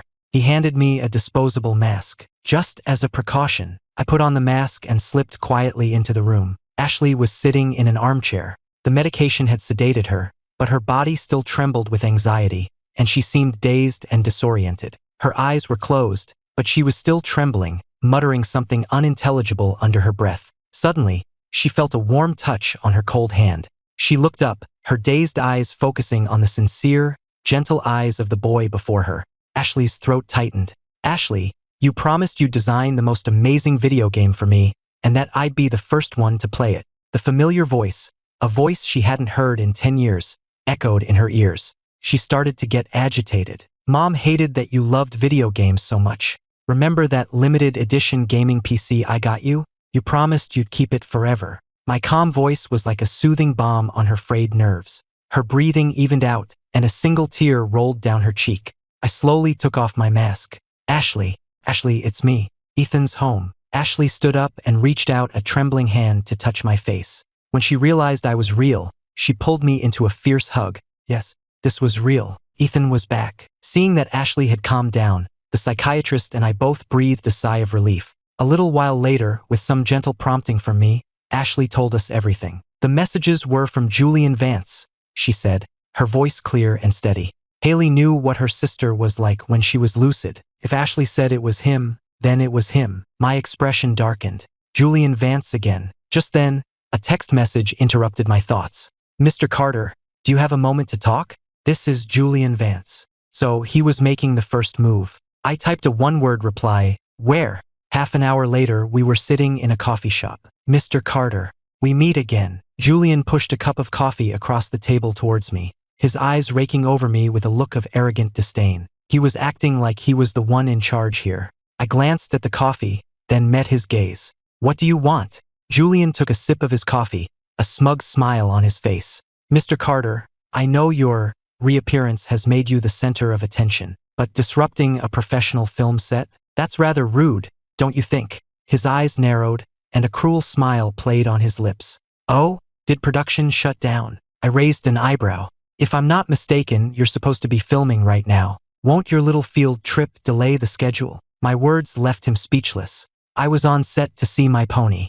"Oh, and speaking of my pony," I said, my tone shifting, making him flinch, "she got sick, and the security footage shows someone deliberately poisoning her. Someone who seems to be connected to you, Mr. Vance." I raised an eyebrow, a sly smile playing on my lips. I saw the flash of panic in his eyes before he could hide it. "Mr. Carter, you shouldn't make such baseless accusations," Julian said, forcing a strained smile and clearing his throat. He wasn't going to confess, but the look on his face when I mentioned the poisoning told me everything I needed to know. Suddenly, the quiet cafe was filled with the buzz of conversation. I frowned, catching snippets of words. "Riley Carter, racing, crash." Are they talking about Riley Carter, the race car driver? Yes, that's her. I'm a huge fan. She's gorgeous. Such a beautiful girl. I can't believe she crashed. I hope she's okay. Riley. The name hit me like a punch to the gut. I grabbed my phone, and the headline was the first thing I saw. "Racing star Riley Carter in serious crash. Rushed to hospital." My blood ran cold. I didn't care what Julian wanted anymore. I shot up from my seat, left the cafe, and ran for the hospital. At the hospital, Haley looked completely drained. The last few days had been too much, and she was exhausted. She leaned against the wall, her shirt unbuttoned at the collar, and sighed, her throat moving with the effort. "How's Riley?" I asked, rushing up to her. Haley sighed and pointed a listless finger towards the operating room. "She'll probably live." Just then, the doors to the operating room swung open, and a team of nurses wheeled Riley out on a gurney. I rushed to her side. "Ethan," she said, a wide grin on her face. She waved her casted arm as if nothing was wrong. "It really is you." I thought Haley was messing with me. I still had tears in my eyes, but seeing her so nonchalant, I couldn't help but smack the side of her gurney. "Are you still going to be involved in this dangerous sport? What if you had died? I'm confiscating your cars. All of them. Let's see you race then." I was trying to sound angry, but my voice was choked with tears. I was like a terrified animal, lashing out in fear. But Riley just laughed, and with her good hand, she wiped away my tears, her eyes full of affection. Okay, I'll listen to you. From this day on, I'm officially retired." "Really?" I asked, wiping my eyes. Riley tried to nod, but her neck brace got in the way. She managed to raise her good hand in a solemn promise. "I'll release a statement as soon as I can." With that, the nurses wheeled her into her room. I finally let out a sigh of relief. Just then, my phone rang. It was Victoria. "How's Riley?" Haley glanced irritably at Riley, who was grinning like an idiot in her hospital bed. "She's not dead," she grumbled. "And is Ashley's condition stable?" Victoria asked, her tone all business. "Nobody's dying," Haley snapped and hung up. For the first time, she felt a strange sort of kinship with overworked, underappreciated housewives everywhere. Victoria was like the absentee spouse, leaving Haley to clean up all the messes. A mentally ill sister, a daredevil sister. What a mess it was. Haley pushed open the door to Riley's room and found her propped up in bed, recording a video on her phone. "To all my fans, I'm sorry to have to talk to you like this. I'm sure you've all seen the news. The crash was pretty serious. But don't worry, I'm not dying anytime soon. However, this incident has made me reevaluate some things, and I've made a big decision. I'm temporarily retiring from racing." Haley's eyes went wide. Thank God. One of her sisters was finally starting to act like a normal human being. "As you heard, it's a temporary retirement. Future plans are still to be determined. Thank you all for your support." Riley finished the video and popped a grape into her mouth. Haley looked at her skeptically. "Are you serious about this? You're not just saying that for Ethan's sake, are you?" Riley posted the video with her good hand, then shot Haley an annoyed look. "Haley, do you have to be so cynical all the time? Have I ever broken a promise to Ethan? If I say I'm retiring, I'm retiring." Haley just rolled her eyes. The video went viral, quickly becoming the #1 trending topic on Twitter.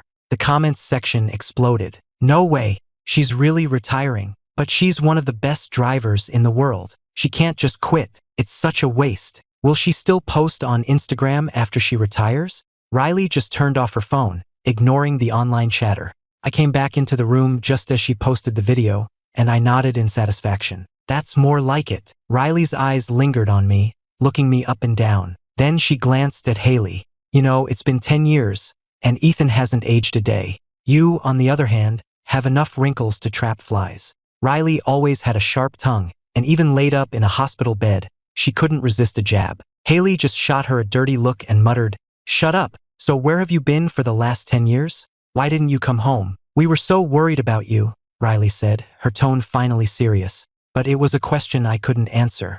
I couldn't exactly say I'd been in a car accident and woken up 10 years in the future. They'd think I was crazy or worse, an imposter. "It's a long story," I said evasively.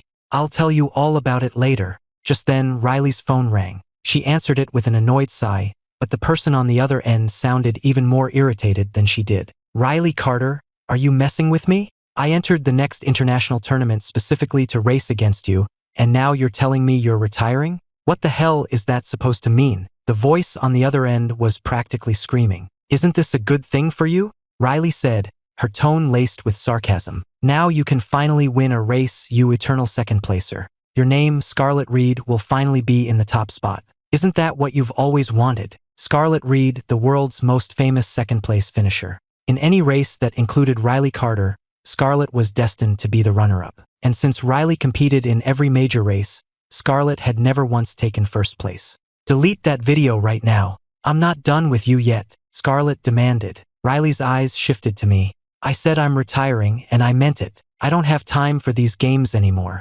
My little brother is back, and I'm going to spend my time with him." With that, Riley hung up, leaving Scarlett fuming on the other end of the line. "Hello? Riley?" She tried calling back, but the phone went straight to voicemail. Scarlett gripped her phone, her friends standing by in nervous silence. Who was this brother of hers, that he could make a racing fanatic like Riley Carter retire? Scarlett's mind raced. She looked at her entourage. Find out who Riley Carter's brother is. One of her assistants had already started searching as soon as the call ended. She handed her phone to Scarlett. "Her brother's name is Ethan Carter. He's Chloe Sterling's ex-fiancé." "Chloe Sterling?" Scarlett frowned, her expression turning icy. The handsome, vibrant boy in the photo was Chloe Sterling's former fiancé.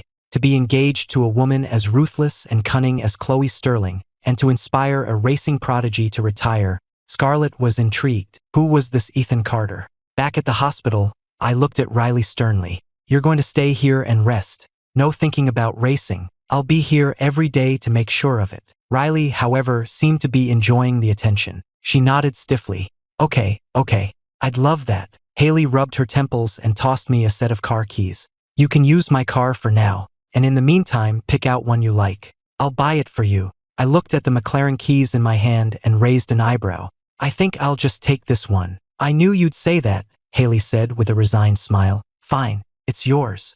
I spent the rest of the afternoon at the hospital, then decided to head home. But it had been a long time since I'd driven, and when I hit the gas, the sudden acceleration caught me by surprise. With a loud crunch, I rear-ended the car in front of me. "Do you even know how to drive?" A woman's voice roared through the parking garage. She got out of the car I had just hit and stormed towards me. I sighed and slapped my forehead, reaching for my phone to call Haley. But before I could find her number, there was a sharp rapping on my window. The woman outside took off her sunglasses, her striking face a mask of fury. In my haste, my phone slipped from my grasp and fell to the floor, my thumb accidentally dialing a number as it fell. "You see what you did to my car? I just bought it," she said, leaning against the roof of my car, her voice sharp and angry. It was Scarlett Reed. She pulled out her phone and did a quick search for a photo of Ethan Carter. The man on her screen was identical to the one sitting in the car before her. 10 years, and he hadn't aged a day. How was that possible? "I'll cover all the damages. We can go through my insurance," I said, my voice calm, speaking to her through the slightly open window. She stared at me, seemingly lost in thought. "Hello," I said again, snapping her out of her trance. Scarlett licked her lips, her brow furrowed. "But this is going to take a while, and I have somewhere important to be." She glanced pointedly at my empty passenger seat. I didn't hesitate. I'll pay for your cab. I bent down to search for my phone, which had slipped into the gap between the seats. Couldn't quite reach it. After a moment of frantic searching, I finally got a hold of it. When I pulled it up, I saw that the screen was lit up with a call in progress. To Chloe Sterling. I had accidentally called Chloe? Just then, the screech of tires echoed through the garage. Scarlett and I both turned to see a stretch Rolls-Royce pulling up beside us.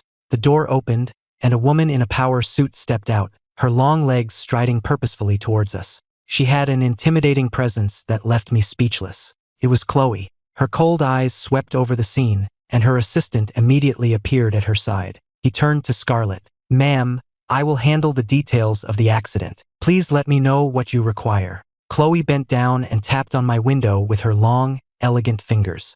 I looked up and met her icy gaze, a fresh wave of panic washing over me. I was in trouble again. Her expression was a strange mixture of reproach and something else, an almost imperceptible fondness. A faint smile touched her lips. "Get out of the car." For some reason, Chloe's arrival made me feel a sense of relief. I forgot all about calling my sister, unlocked the door, and got out. "I'll take you home," she said, her hand closing around my wrist in a familiar gesture. Her hand was warm, and before I could protest, she was pulling me into her car. The car pulled away, the silence inside almost deafening. "Do you know that woman?" Chloe's low voice finally broke the silence. I shook my head. "No." Chloe's expression darkened. She had seen Scarlett's phone screen. The woman had been searching for information about me. It was clear she was up to something. A short time later, the car stopped in front of my house. I quickly unbuckled my seatbelt. "Thanks for the ride. I'm going to head in." I opened the door and got out, all in one smooth motion. Watching me go, Chloe looked down at the hand that had held my wrist, a phantom warmth still lingering on her skin. A moment later, she picked up her phone. The second the call connected, she said, her voice low and dangerous, "Keep an eye on Scarlett Reed. I want to know her every move." Her assistant, sensing her displeasure, had already put a tail on Scarlett. "Ma'am, the bar Scarlett Reed invested in is having its grand opening tomorrow. It's at the Golden Age Plaza downtown." "You know what to do," Chloe said, her voice like ice. "Don't worry, ma'am. It will be taken care of," her assistant replied. Chloe hung up, satisfied. She would drive away anyone who tried to get close to Ethan with ulterior motives. 10 years ago, she had been powerless to protect him. This time, she would not let anyone hurt him. She waited until she saw the lights go on in my room, my silhouette visible through the curtains, before she finally told her driver to go. Just as her car pulled away, Haley's pulled up. She got out of her car and saw a familiar set of taillights disappearing down the street. Chloe's car was unmistakable. "Chloe Sterling?" Haley's weary eyes narrowed with suspicion. She looked up at my window, then ran into the house. "Ethan," I opened my door. "What's wrong, Haley?" Seeing that I was unharmed, Haley let out a sigh of relief. "Nothing. I just thought I saw Chloe Sterling's car outside." "She didn't bother you, did she?" I coughed, awkwardly changing the subject. "You must be tired. You're probably just seeing things. She's busy with her company. I doubt she has time to be driving around our neighborhood. Don't just stand there. Come in. You've had a long day, you should get some rest." Haley sighed. Chloe had been quiet lately. Maybe she had been mistaken. She walked into my room, and her eyes immediately fell on the red mark on my wrist. "What happened to your wrist?" "It's nothing," I said, quickly hiding my hand behind my back. "I just scraped it." But Haley grabbed my hand, her brow furrowed. "It's all red. Don't tell me it's nothing. Did Chloe do this to you?" "No, of course not." I had no choice but to give her the short version of the story. The fender bender, Scarlett harassing me, and Chloe showing up to save the day. "She was just passing by and helped me out of a jam. It's no big deal." Haley finally relaxed, but her relief was quickly replaced by guilt. She looked down, her tired eyes losing focus. She rubbed them and they were instantly bloodshot. "It's my fault. I should have taken better care of you." "Haley, don't be silly. I can take care of myself." I put my arm around her and did my best to comfort her, and eventually, she calmed down. Back in my room, I lay on my bed, staring at the ceiling. The light above me started to blur, and slowly, it took the shape of Chloe's face. Her eyes were distant, her dark eyes staring into mine as if she were looking into an abyss. But then, her lips curved into a soft, almost goofy smile. It was so strange. I shook my head, trying to clear the image from my mind. Just then, my phone buzzed with a text message, pulling me back to reality. I looked at my phone. It was from an unknown number, but the message made my blood run cold. "I have Riley's championship belt. If you want it back, Meet me at the Golden Age Bar tomorrow at 8 p.m. Attached was a photo of the championship belt Riley had won at the World Championship. It was her most prized possession. I sat bolt upright and tried to call the number back, but it went straight to a generic voicemail message. I immediately opened my iMessage conversation with Riley, about to ask her about it. But then I stopped. No, Riley was still recovering. If she found out someone had stolen her belt, she would get so worked up she'd probably injure herself further. My sisters all had their own problems to deal with. This was clearly aimed at me. I bit my lip. I would have to go myself and see what this person wanted. But going to a bar alone was risky. I scrolled through my contacts, my eyes landing on Kevin's name. He was the only one I could ask for help. The next day, I went to the hospital to sit with Riley. I didn't mention the belt, but I did casually ask about Scarlett Reed. Scarlett? Riley laughed, struggling to sit up and pop a grape into her mouth. It was a comical sight.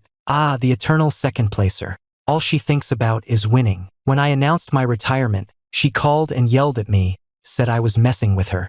I started to get up to help her, but she waved me away. I just broke a few bones. I'm not an invalid. Besides, if I don't move around a little, my muscles will atrophy. I sat back down, resigned, and listened to her continue. She's a bit of an idiot, to be honest, so focused on racing she can't think straight. But I have to admit, her persistence is admirable. As she spoke, a look of suspicion crossed her face. Wait a minute, did she come looking for you? I nodded. Yeah, we ran into each other in the parking garage. It was nothing. Stay away from her, Riley warned immediately. She seems straightforward, but she's always scheming. She'll do anything to win. If you see her again, just walk away. Don't get involved with her. I will, I said, though my mind was already working. From what Riley said, Scarlett was obsessed but not evil. So who was the one threatening me with the belt? After a quick risk assessment, I left the hospital and texted Kevin, arranging to meet him at the Golden Age Bar that night. I went home to get ready. As night fell, the city lights began to glow, casting a mysterious halo over everything. Chloe finished her work for the day and rubbed her tired eyes. She was just about to grab her coat and head home when her phone rang. Ma'am, we have a situation. It seems Mr. Carter has gone to the Golden Age Bar. Her assistant's hesitant voice came through the line. Chloe's eyes snapped open. Without a second's hesitation, she shot up from her chair, grabbed her jacket, her eyes blazing with a cold fire. The roar of her car's engine cut through the night. She sped through the city streets. She would not let Ethan get into trouble again. Meanwhile, inside the Golden Age Bar, a cheer erupted as someone popped a bottle of champagne, and the crowd went wild. A woman in a slinky dress and a chunky gold chain danced under the flashing lights. Someone raised a glass. A toast to Ms. Reed on her grand opening. Amidst the cheers, Scarlett slowly rose, took off her sunglasses, and accepted a glass of champagne from the woman beside her. Her dark red leather jacket shimmered under the neon lights, and the black top she wore underneath offered a tantalizing glimpse of skin. She raised her glass, pointing a finger to the ceiling. Her voice, though low, carried over the music. Tonight, all drinks are on Ms. Monroe. Madison Monroe, the woman beside her, was the bar's other main investor. She was here to support her friend's new venture. The crowd cheered again, losing themselves in the music and the alcohol. Scarlett sat down, pulled out her phone, and sent me a text. Are you here?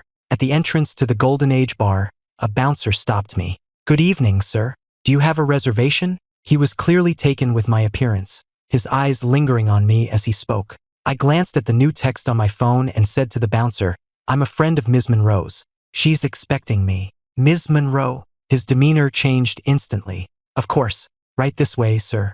I'll show you in. He led me through the club, the music growing louder with every step. Heads turned as I walked by, and I could feel eyes following me long after I had passed. At a VIP table nearby, Madison Monroe's eyes lit up as she pointed me out to Scarlett. Hey, get a load of that guy. He's absolutely gorgeous.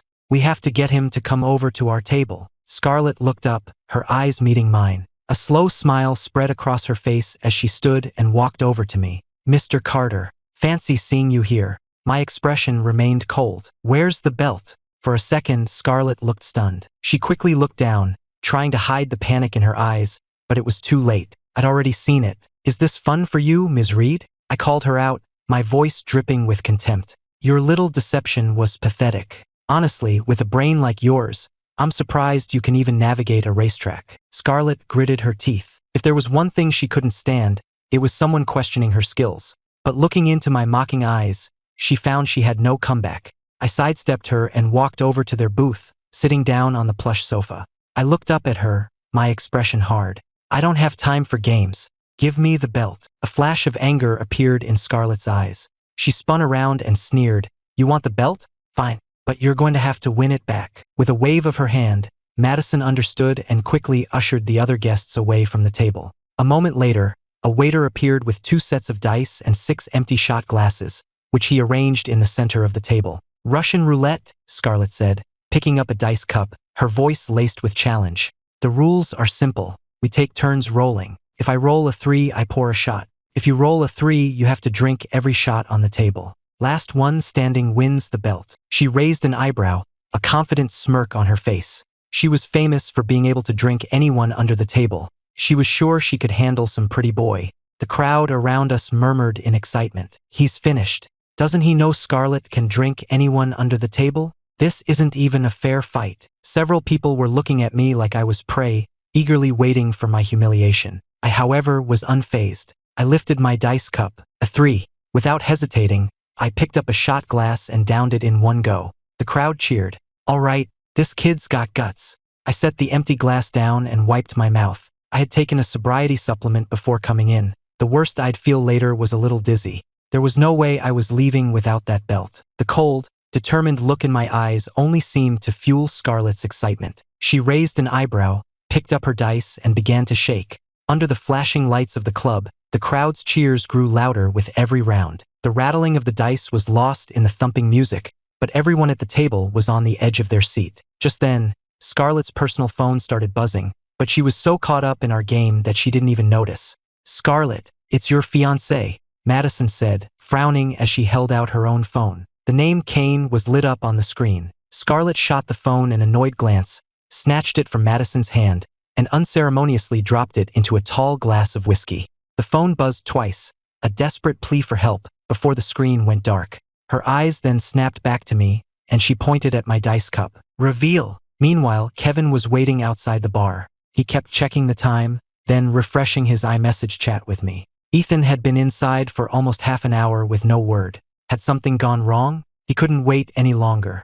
He got out of his car and hurried towards the entrance. Just as he reached the door, a figure blurred past him, moving much faster. It was a tall, slender woman, radiating an icy aura. Her hurried pace made it clear she was also looking for someone. Kevin paused, a flicker of recognition in the back of his mind. As she disappeared inside the club, it hit him. It was Chloe Sterling. What was she doing here? The moment Chloe stepped inside, her eyes scanned the room. Her striking beauty made her impossible to miss, and it only took her a second to spot me in the VIP booth, a dice cup in my hand. When she saw the empty shot glasses lined up in front of me, her lips pressed into a thin, hard line. A storm of fury gathered in her eyes. She strode towards our table without hesitation, the veins on her forearms standing out, each step radiating a predatory pressure.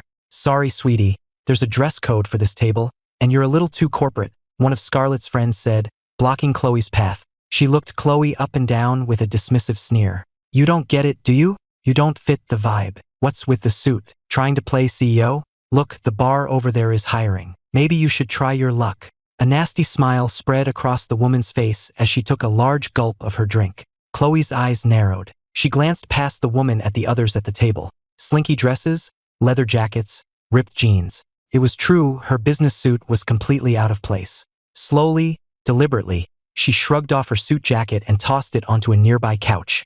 The white silk blouse underneath clung to her curves. She casually undid the top 2 buttons, revealing the elegant line of her collarbone, a hint of dangerous allure. Then, she rolled the sleeves up to her elbows, exposing toned, graceful forearms.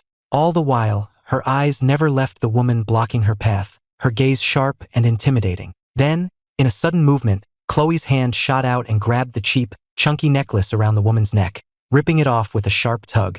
She calmly draped the gaudy necklace around her own neck, then looked down at the stunned woman, her voice like ice. Now, may I come in? The look in her eyes was terrifying. The woman paled, swallowed hard, and quickly stepped aside. Yes, of course. By now, Scarlett was visibly drunk. She stared at my dice cup, her voice a giddy shout. Reveal it. Come on. I frowned. Even with the sobriety supplement, my stomach was churning uncomfortably.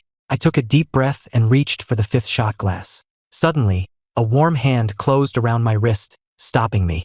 I looked up, straight into Chloe's blazing, furious eyes. Chloe picked up one of the full shot glasses, her voice dangerously low. "Are you trying to kill yourself?" My face was flushed, and I shoved her hand away, a mixture of embarrassment and drunken anger. "Leave me alone." But the alcohol had taken its toll. I tried to stand, but my legs were unsteady. I staggered and fell right into Chloe's arms. Her arms wrapped around me, holding me steady. The onlookers stared, stunned into silence, the entire table holding its breath. "Chloe, let go of me." I struggled against her. "I haven't won yet. I still have to get the belt back." I reached for the dice cup, but she clamped her hand over mine. "Stop it," she said, her low voice full of authority. She tried to pull me away from the table, but I was struggling too much. "Don't interfere," I slurred, my vision blurring. "If you want me to leave, you have to help me drink her under the table." I had to admit, I had underestimated both the alcohol and Scarlett's tolerance. Since I had thrown down the gauntlet, Chloe's gaze, now positively lethal, shifted to Scarlett. Her voice was so cold it could have frozen the air. "You have two choices. Give him the belt, or this bar, which opened tonight, will be closed for good by morning." Her icy words cut through the noise of the club, and the threat in them was enough to instantly sober Scarlett up. This was Chloe Sterling. Everyone in the city knew how ruthless she was in business. A threat like that from her was not an empty one. But Scarlett couldn't stand the thought of backing down. She had gone to all this trouble to get Riley back on the racetrack. She couldn't just give up now. Scarlett started to argue, but Chloe cut her off. "You have 3 seconds. Chloe pulled out her phone, her expression grim. She pulled up her assistant's contact, her thumb hovering over the call button. "1. Fine. I'll give it to you." Scarlett caved instantly. She grabbed the championship belt from her bag and reluctantly handed it over. "Here, take it." Chloe put her phone away, took the belt, and turned to me. I was barely conscious. She sighed and helped me to my feet. I sagged against her, muttering, "Chloe Sterling, you heartbreaker, don't touch me." Chloe had a waiter carry the belt and follow them. As they reached the exit, they ran right into Kevin, who was just coming in. He rushed towards us, then stopped short when he saw Chloe's face. He knew all about her history with the family, how she had broken the engagement right before Ethan's accident. And now here she was, clinging to him like a ghost. "Give him to me," Kevin said, his voice cold, his eyes wary as he met Chloe's gaze.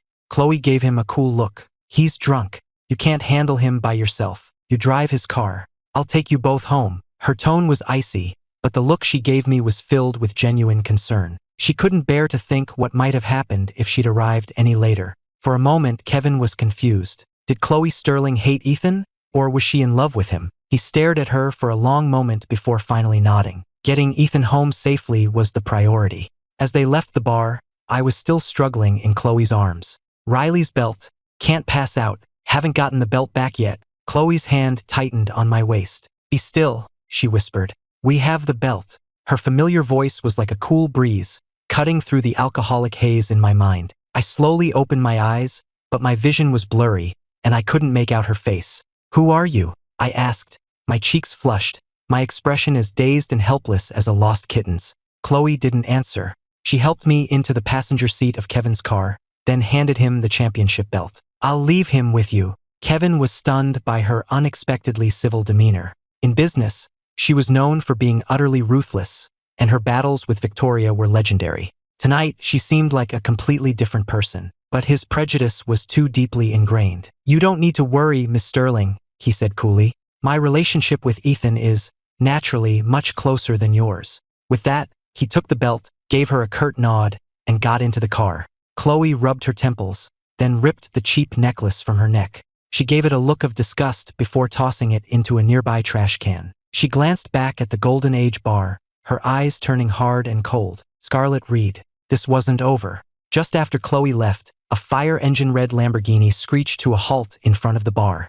A man in black motorcycle leathers got out, a pair of sunglasses pushed up on his head. The look in his eyes was pure murder. He strode into the club in his combat boots, his powerful presence intimidating the staff into silent bows. He scanned the VIP section, his dark eyes finally landing on the very conspicuous Madison Monroe. Seeing this terrifying figure, Madison's heart began to pound. She forced a sycophantic smile. "Kane, you're here.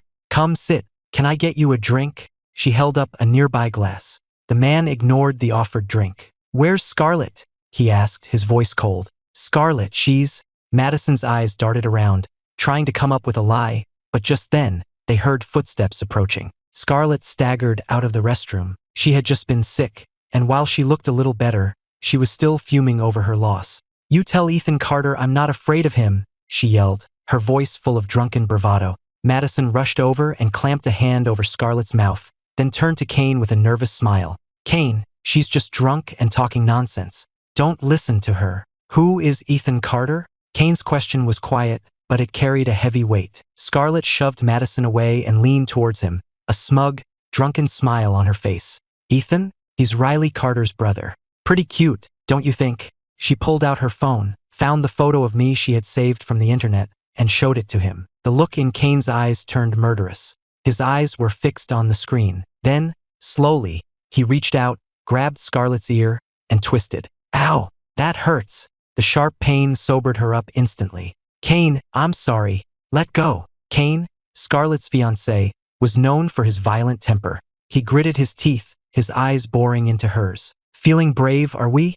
Ignoring my calls to go on a date." Seeing the look on his face, all the fight went out of her, replaced by pure fear. Scarlett was afraid of nothing and no one, except Kane and his explosive temper. The dizziness returned, and combined with the searing pain in her ear, her vision went black, and she passed out. Back at the Carter mansion, Haley was pacing. "Why won't he pick up his phone?" She grabbed her jacket, ready to go out and search for me.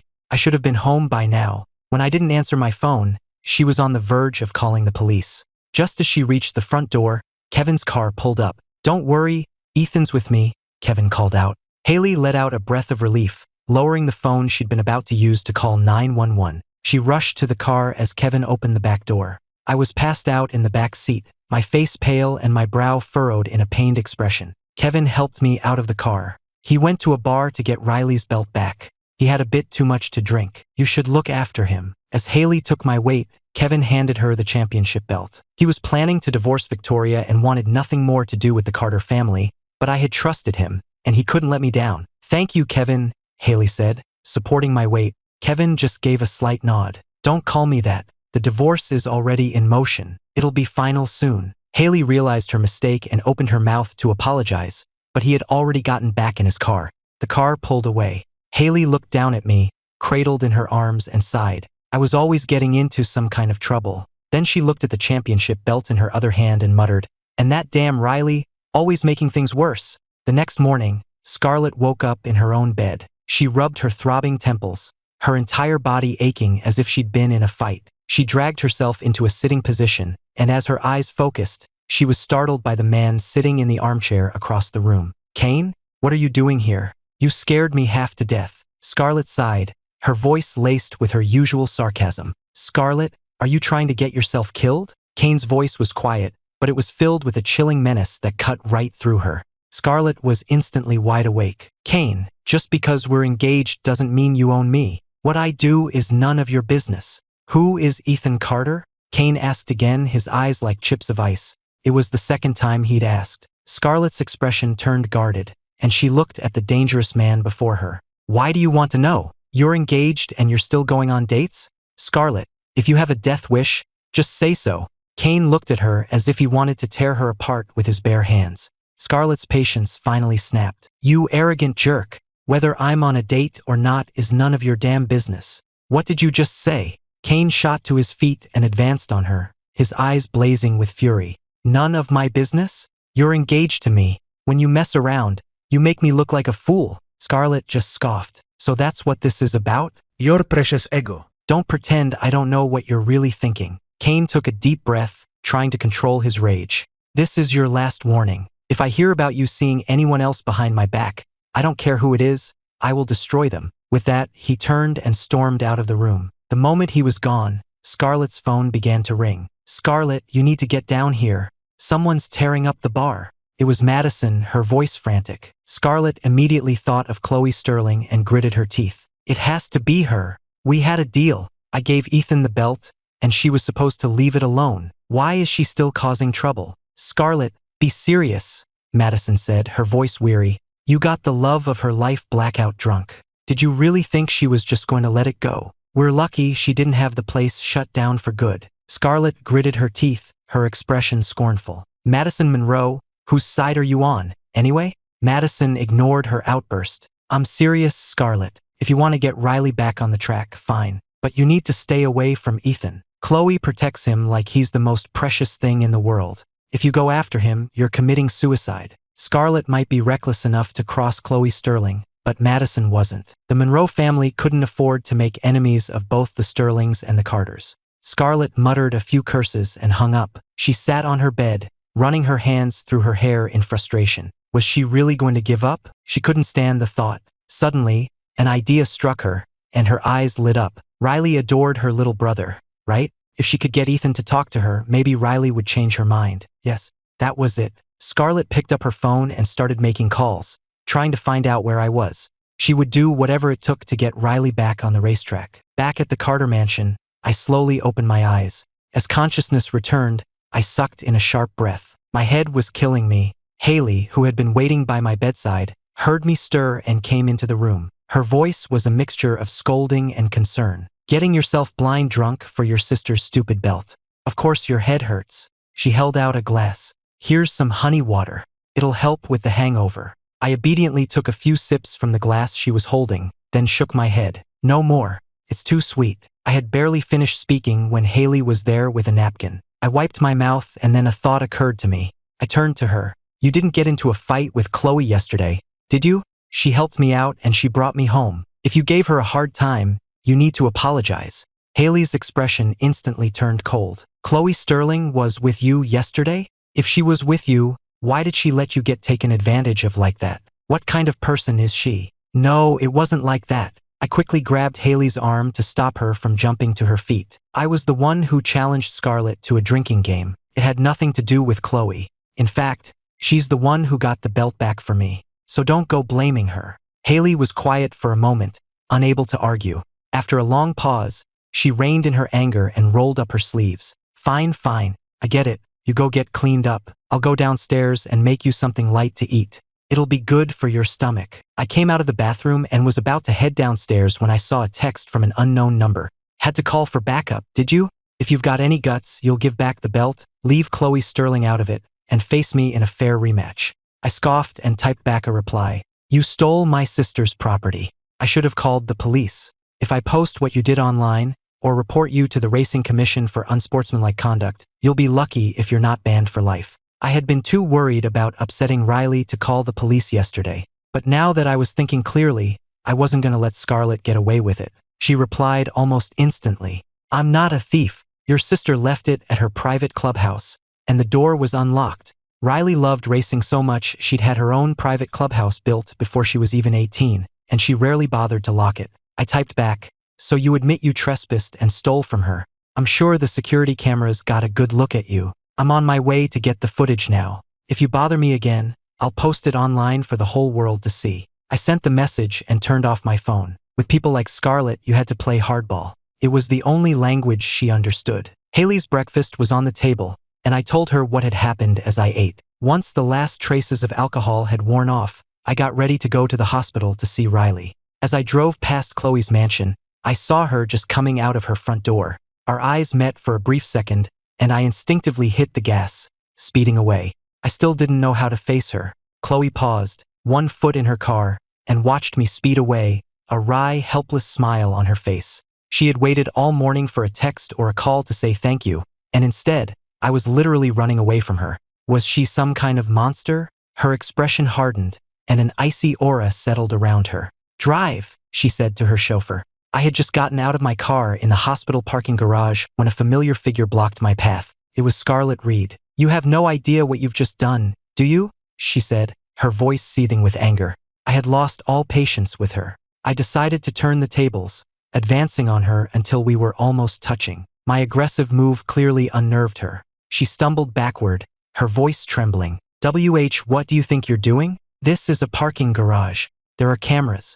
If you try anything, I'll... A mocking smile spread across my face. What do you think I'm going to do? I'm not even interested in someone like Chloe Sterling. What makes you think I'd be interested in you? Scarlett was about to retort, but then her eyes went wide, her gaze fixed on something behind me. Before I could turn, I heard a familiar, cool voice behind me. It was Chloe. She and her assistant swept past us without a word, not even glancing in our direction. I was mortified that she had overheard me, but I quickly composed myself and turned my attention back to Scarlett, though inside I was dying of embarrassment. This had to be the most humiliating moment of my life. I looked back at Scarlett, my eyes like daggers. This is your last warning. Leave me alone, or I'll tell my sister everything, and let her deal with you. Do you understand? With that, I walked around her and got on the elevator to the inpatient floors. As the doors closed, I couldn't help but wonder what Chloe was doing at the hospital. Was she sick? She didn't look it. I shook my head, pushing the thought from my mind, and headed for Riley's room. I had a smile on my face as I walked in, but it vanished the second I saw who was there. Chloe Sterling was sitting in a chair by the window. "Ms. Sterling," I said politely, though my mind was racing. Didn't that audiobook say my sisters and Chloe were mortal enemies? What was going on? I walked over to Riley and whispered, "What is she doing here?" But before Riley could answer, Chloe spoke. "Shortly before your sister announced her retirement, she signed an endorsement deal with the brand Apex Racing, which included an agreement to participate in an exhibition race. However, due to her accident and subsequent retirement, she is now in breach of that contract." Apex was a major brand in the racing world, and Riley was only just now realizing why Chloe was here. After all, Chloe had come in less than a minute after I'd left earlier. Her sudden appearance had startled Riley, and before she could even ask what she wanted, Chloe had sat down and made herself at home, right before I walked back in. "What does my contract with Apex have to do with you?" Riley asked, her voice sharp with suspicion. She hadn't forgotten that this was the woman responsible for her brother's disappearance. Chloe had come prepared. "I'm a majority shareholder at Apex Racing," she said calmly. She had no interest in racing, but when she heard I was spending all my time at the hospital with Riley, and then discovered Riley's unfulfilled contract with Apex, she had immediately made her move. She had spent a fortune buying up shares from several key investors, just enough to give her a controlling interest. Otherwise, she would have lost her only legitimate excuse to see me. Cherry Blossom was still recovering from the poisoning incident, and Chloe didn't want to use the pony's illness as an excuse, knowing it would only upset me. As Chloe's assistant produced the ownership documents, Riley exploded. "Chloe Sterling, you are my family's sworn enemy. If I had known you were involved with Apex, I never would have signed with them." Chloe remained unfazed by her outburst. "Business is business. Contract was signed. Are you planning on breaking it, Ms. Carter?" "Yes, I'll break it. It's just a penalty clause, right? The Carter family can afford it." "I can afford it," Riley said, her jaw set stubbornly. Even with me standing right there, safe and sound, she couldn't forgive the woman who had caused her 10 years of grief. It was a hatred that ran bone deep. Chloe seemed to have anticipated this. She nodded slowly. "Apex was very eager to work with you, Miss Carter. They made a very generous offer. And you, being a woman of principle, offered to increase the penalty for breach of contract in exchange for a higher fee to show your commitment. If you break the contract, you will be liable for $66.8 million. My eyes went wide. I stared at Riley in disbelief. $66.8 million? Riley, what were you thinking? Why would you agree to such a high penalty? I turned to Chloe, looking at her like she was a lone shark. This contract is insane. The endorsement fee wasn't even that high. How can the penalty be so much? The look in my eyes, Chloe found, was rather endearing. She met my gaze and held it. She savored every moment that I looked only at her. Riley noticed the way Chloe was looking at me and bristled. "Chloe Sterling, stop staring at my brother." If she hadn't been injured, she would have launched herself out of bed and attacked her. Chloe didn't argue with Riley. Instead, she explained to me in a calm, even voice. As I understand it, the original penalty was $6.68 million. Ms. Carter was the one who voluntarily increased it to show her good faith. My expression darkened. Before I could lose my temper, Riley quickly confessed. "It's not about the money. I'm just used to going all in. I never thought I'd have an accident." I gave her a long, hard look, a mixture of disappointment and genuine heartache. What had happened to my sisters in the 10 years I was gone? How had they all become so extreme? "My sister was seriously injured. I won't let her put herself in danger again," I said, my voice firm with love and concern. Seeing my fierce protectiveness of my sisters, a wave of jealousy and longing washed over Chloe. What had the Carter sisters ever done to deserve a brother like me? "Then you'll have to pay the penalty," Chloe said, her voice as cold and unforgiving as a heartless landlord's. I suspected she was doing this just to get back at Riley. But 66.8 million was a huge amount of money. I didn't have it, but my family did. Just as I was about to agree, Chloe spoke again. There is another option if you don't want to pay the penalty. The endorsement only requires a few photo shoots, and the exhibition race is purely for show. There's no real danger. Once Ms. Carter has recovered, she can simply fulfill her contractual obligations. She said it so matter-of-factly, as if it were just business, her voice devoid of any emotion. She looked at me and added, "And if you're worried, you can be present for everything, to ensure your sister's safety." I was taken aback. After all that aggressive posturing, she was just going to let it go that easily? Was this some kind of trick? The thought had barely crossed my mind when Chloe, as if reading my thoughts, said, her voice sincere, "There's no trick. Ms. Carter is a huge star in the racing world, and she has a massive online following. Apex needs her influence." I frowned, still hesitant. But she just announced her retirement. If she starts doing commercials and exhibition races, people will say she's a liar. Riley hadn't even thought of that, but I had. A wave of warmth washed over her. I was her sweet, thoughtful little brother. Who needed a husband when you had a brother like me? But Chloe had thought of everything. The contract was signed before she announced her retirement. It's a prior commitment. She can post a video explaining that she's honoring her existing obligations. It won't damage her reputation at all. She had a clear, logical answer for everything. I had no more arguments. After all, losing almost $70 million for nothing would hurt, no matter how rich you were. I nodded my assent, and Chloe stood, satisfied. She said a polite goodbye and left. Riley was still fuming. "If I had known you were involved, I would have died before signing with them. It's just $66 million. I'll pay it. I don't need the money." How could she not see what Chloe was up to? That woman was clearly after her precious little brother again. Riley's indignant shouts echoed through the hospital room, but I felt a strange sense of calm. Chloe's perfectly logical, airtight plan felt less like a business negotiation and more like a carefully constructed solution to my family's problems. She had seen my dilemma, and she had seen through Riley's stubborn pride. My family could afford the nearly $70 million penalty, but that money represented something more, a symbol of how extreme and paranoid my sisters had become in my absence. They had expressed their love and their grief in the most destructive ways, leaving themselves scarred and broken. After Chloe left, I ignored Riley's continued complaints, silently peeled an apple, and held a slice to her lips. "Riley, just focus on getting better for now. We can worry about everything else later. I'll be right here with you." Riley looked into my eyes, and all the anger seemed to drain out of her. She opened her mouth and quietly ate the apple slice, her eyes welling up with tears. In that moment, I made a decision. Reclaiming my lost decade wasn't just about finding my place in the family again. It was about healing my sisters. Their pain started with me, and I had to be the one to end it. My treatment plan began with Victoria and her husband, Kevin. Their marriage was a hollow shell. Victoria buried herself in her work to avoid it, and Kevin had retreated into a shell of silent disappointment. Instead of confronting them, I called Kevin. "Kevin, I want to learn how to cook. I thought I could surprise my sisters. Can you come and help me?" He was surprised, but he agreed. That afternoon, I deliberately made a complete disaster of the kitchen. Flour was everywhere, smoke was billowing, and I managed to set off the fire alarm. Victoria, in the middle of a board meeting, got a call from security.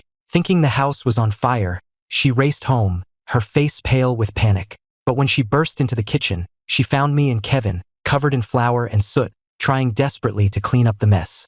Kevin was patiently showing me how to fillet a fish, while I was clumsily about to pour soy sauce into a bowl instead of vinegar. "What are you?" Victoria stood frozen in the doorway, and for the first time in years, the icy wall she kept around herself began to crack. "Victoria, you're home," I said, holding up my blackened masterpiece, like a child showing off a drawing. "Kevin and I made you sweet and sour fish, although I think we might have failed." Kevin looked at Victoria, his expression unreadable, but his voice was gentle. "Ethan wanted to learn to cook. I was just helping him out. We made a bit of a mess." That night, for the first time in 3 years, Victoria didn't go back to the office. She stayed for dinner.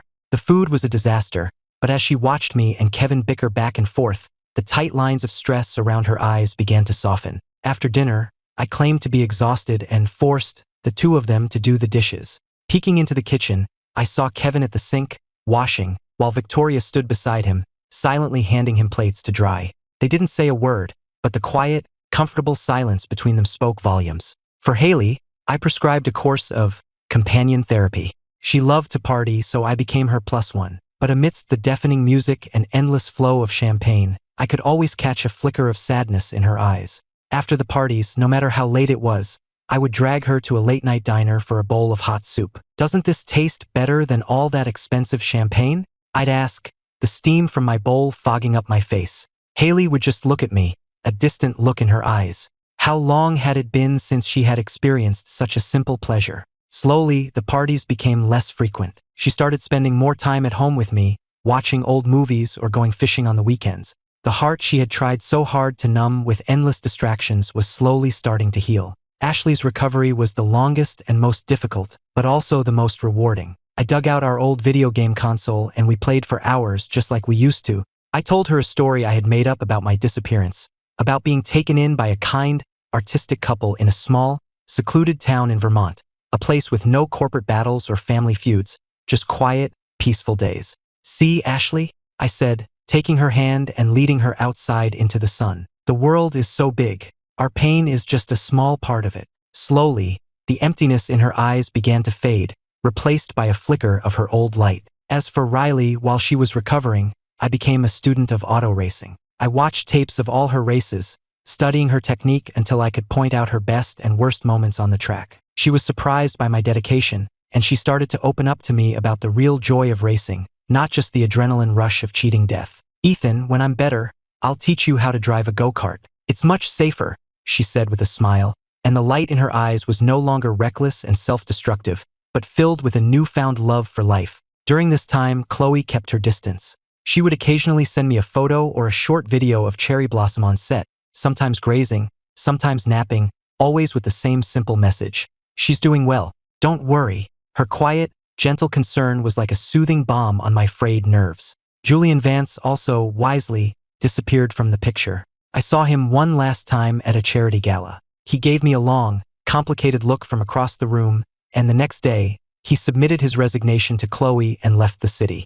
He had probably finally realized that some first loves are not meant to be yours. 6 months later, on a bright, sunny weekend, I suggested we have a family barbecue. In the backyard, the charcoal was glowing red-hot. Victoria and Kevin were putting chicken wings on skewers, Haley was mixing up a batch of barbecue sauce, and Ashley and Riley were chasing each other across the lawn. Seeing them all together, so happy and carefree, brought tears to my eyes. "I'm so sorry, Ethan," Victoria said, her voice thick with emotion. "For 10 years, I was so obsessed with your memory that I neglected everyone around me. I loved you in all the wrong ways." "I'm sorry too," Haley said, putting down her basting brush.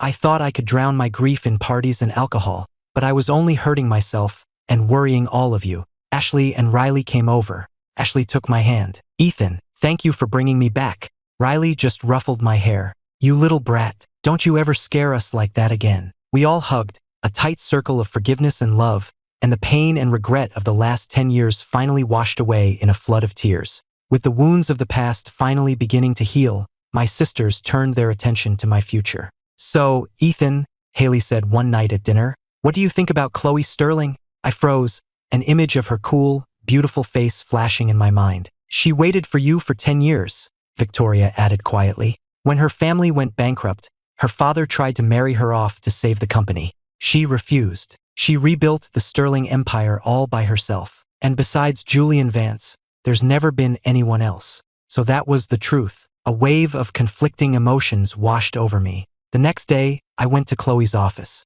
The display case with the 666 custom figurines was still there. Her voice trembled, and tears streamed down her face.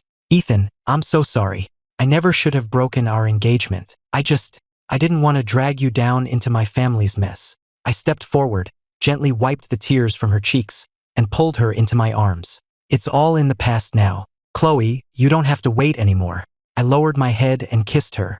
Outside, the sun was shining, just as it had been on that afternoon 10 years ago. This time, my first love wasn't a distant dream, but a warm, solid reality, right here in my arms.